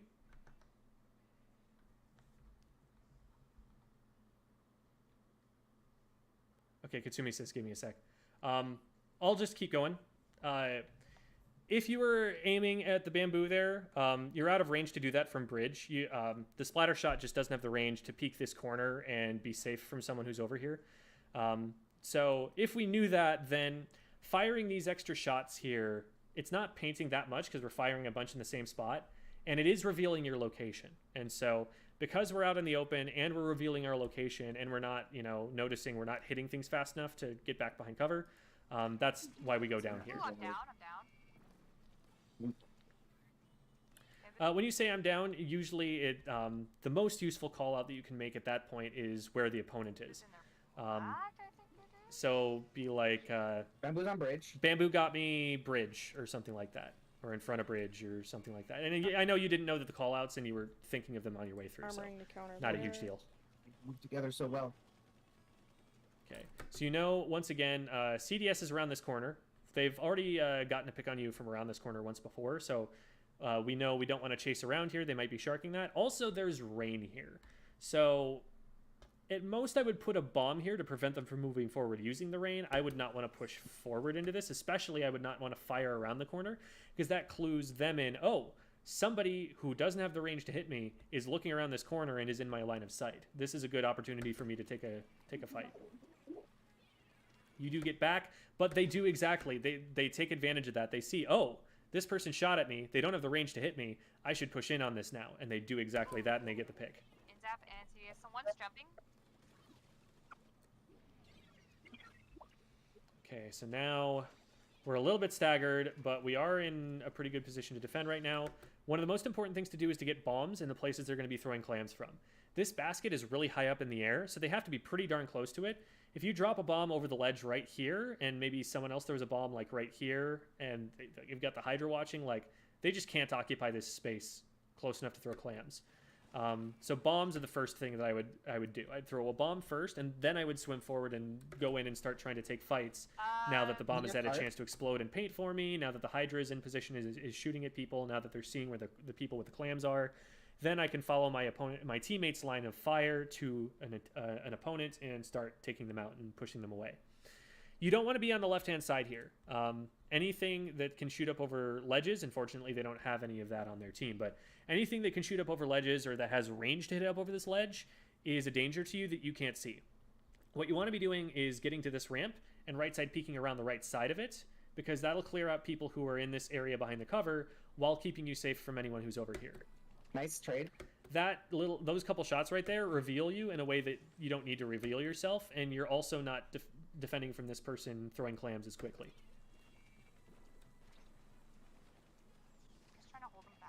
I'm gonna pause for just a second and see if we were able to get Katsumie back in. I'm back, Jim. Okay. There you are, Katsumie. I do apologize on that because my internet literally just decided to commit die. So. Oh, I'm so sorry. No, like I don't know why it just randomly did that, but Very nice of it. Very kind. Yes, very kind. It does that. All right. Well. Hey, it fixed the. Mm-hmm. So that's Pog. Nice. I do like that you paint the block right here to prevent their easy access to this area. That keeps you a little bit safer from here. But again, I would like to see you taking this ramp right here and right peeking around the side, because that'll stop people from pushing into score, and you'll still be able to see people if they try to come over this side. And you'll also, being just a little bit down on a ramp can actually be helpful, because they are able to see less of you. They have to hit the top half of you because they can't hit the bottom from over that angle. So this is just a stronger place to be in this position. Also, as soon as you see a curling bomb go out, especially if they're trying to move towards the goal, paint the front of it and move back down the length of it so that if somebody's trying to swim through it, you catch them before they can get where they're trying to go. Beautiful picks right there. Great aim. You know that there's someone over here. You know your teammate's already engaging them. So knowing that your teammate's already engaging them and they're going to be shooting at your teammate, what you want to be doing here is you don't have to worry about cover anymore. What you want to be doing is swinging out to take an off angle from your teammate. So I would want to like run out to the left side here so that they have to either look at you or they have to look this way at your teammate. They can't look at both at the same time. I see him. They jumped out. On their wall. So we don't know exactly where they are. Careful, because you're jumping into a lot of blue ink, and there was a player over here that's not accounted for. Got one. Okay, so the player didn't end up getting you, but what does get you here? They come from Gotcha. not from like the straight line into mid. Top up here, the yeah. other side. Yeah, like the one where chargers usually hang out at. What I was going to say is what actually really gets you here is the fact that you don't have an escape route when you come over the top. On their wall. So you get up over here, and right now there is blue ink to the left of you, to behind you, to the back right of you. The only paint that you have right now is in front, and they can exploit that by just pre-firing slightly in front of you and stopping you from going there. You start to paint up behind you, but at this point that gave them enough time to get an angle on you. So you didn't know they were there. I wouldn't have known that they were there, but before you try to go over the top like this, you probably want to make sure that you have more of an escape route than that. And seeing that all of this area on the right was painted up, I probably would have gone through right sneaky so that I have that wall in between me and someone if they try and push me. Got one. CDS got me. Oh, damn, yeah, CDF got me too. Okay, CDS pushing the bridge here. It is a 4v2 right now, so we want our teammates to be playing safe, and they do, which is good. That's close. This is a situation where you want to be turning your camera before you push forward. If you just like use the right stick even and set your camera so that you're facing directly here, directly around the corner at 90 degrees to this corner, as you move out, you're going to see these players coming before they get to you, like this guy right here. You would have seen them if the cameras shifted a little earlier, but they sneak up on you. Fortunately, you have help, and you get a couple of shots yourself. But now, notice you're on top of the Hydra. Remember, the Hydra is very slow-moving. The Hydra cannot push out very far. If the position that you're in is safe for a Hydra, then you as a ttek should be much further forward. So, to your credit, you do start pushing. You spot this player. I like the use of the bomb to try and cut them off. I think in this position, because this bomb, they're probably not going to... actually checking. What was that? I did not know a person was there. I was actually checking. Gotcha. Micromanaging the position of this bomb a little bit. You think about, like, if there's someone here, where are they trying to go? They're either trying to push forward in this direction, or they're trying to retreat. Now, if they retreat, all you have to do is, like, paint a little bit behind them. So what I would do here, in fact, what I think covers the most ground is if you throw a bomb right in the center of mass, right in the middle of this purple ink right here, that's going to force them to move either this way or this way. If you see ripples, then you fire in front of those, you cut them off, you pre-fire them, and that you've flushed them out of hiding and figured out exactly where they are, and all you really need to do is fire in a straight line to catch them that way. Throwing the bomb here, yeah, they can't be in like this radius, but now they could be going this way, they could be going this way, they could be going towards you, and you don't really have any of those things sussed out. You get more information. I just Among Us, didn't I? Yeah, you did. if you throw the bomb right in the middle of it, that'll force them to move, and that movement is something you can spot, and then you can figure out what to do from there. But now, because the bomb wasn't in the middle, you don't have that information, and you're kind of guessing where they're at. You do play this really well anyway, but I think they take out your teammate in the meantime, unfortunately. Yeah, they do. I think they take out the Hydra. Yeah, they take out Ashik. Yeah. Zap got me in Plaza. Right now, since you've cleared out your street right now, I would paint this up because you don't want someone coming up over lamp and already having a paint advantage, even though you've won a fight here. When you win a fight, your default option should be paint the space that I now have control of because I got this pick. Think of your opponents as occupying a space, occupying a zone on the map, and as soon as you splat them, you gain access to that zone. Take advantage of your access to that zone because it won't last forever. That makes a lot more sense now.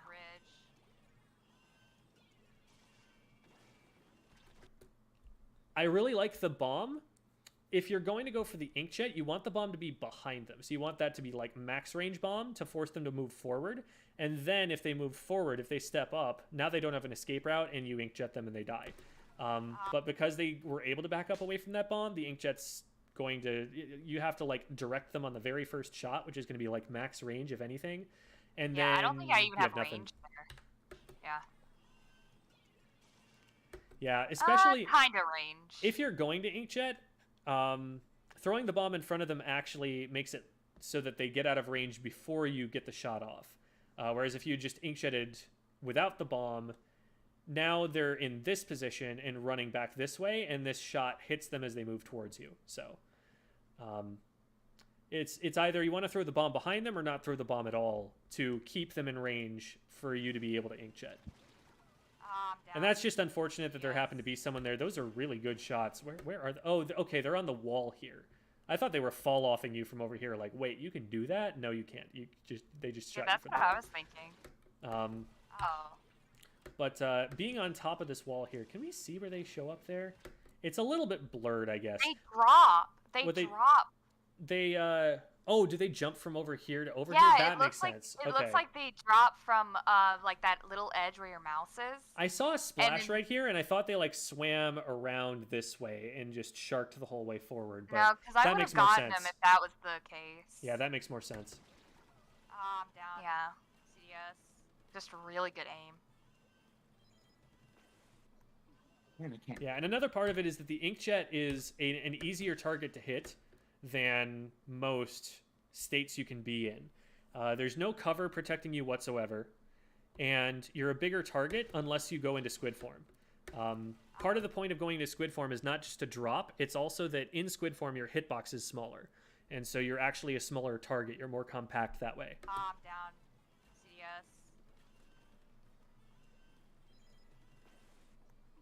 I can't aim.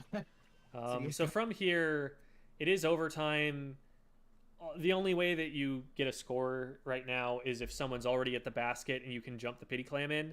So I guess at this point you're looking to like map check to see if this player is safe and then run straight for the pity clam and see if you can get that in, because that's about all that's really going to happen here. Clamblets overtime is very short. It really is. Yeah. They actually got splatted before you could even got there. I think they were in front of the basket though, so it's worth a shot. It's the best opportunity that you have at in that position. Okay. Told y'all it was going to be a big one. This is almost an hour past where we usually go. Yeah. Hope that hasn't been too long for y'all. Hope that hasn't been, tiring. We got an Among Us out of that. But yeah, we did, I suppose. All right, legally now you have to change your name in the Bravos Discord server to Sus. It's your punishment for Among Us. Congratulations, Jim. I'm gonna go get out a chalkboard and write, I will not Among Us. I will not Among Us. I will not Among Us. You're like writing on the walls or something. Sigh. You better do it. You better do it. We shall see. I am the teacher around here, after all. I don't know if I have to punish myself. Yes, but I am the problem student, so. Alrighty, well, in any case, thank you everybody for watching. Really appreciate everyone being around. I zoned out. Did I hear Among Us? Yeah. I got chat on board with it. That is going to be it for us. If you want another VOD review like this, check out the Bravest Community Discord server. I'm going to put a link in the chat because I think my bot isn't working. And so I'll have to just doing its job. Make a link for myself.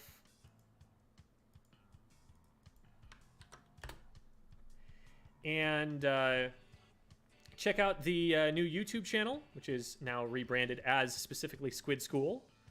Also, this is the Twitch channel we will be using from here on out, Squid_School.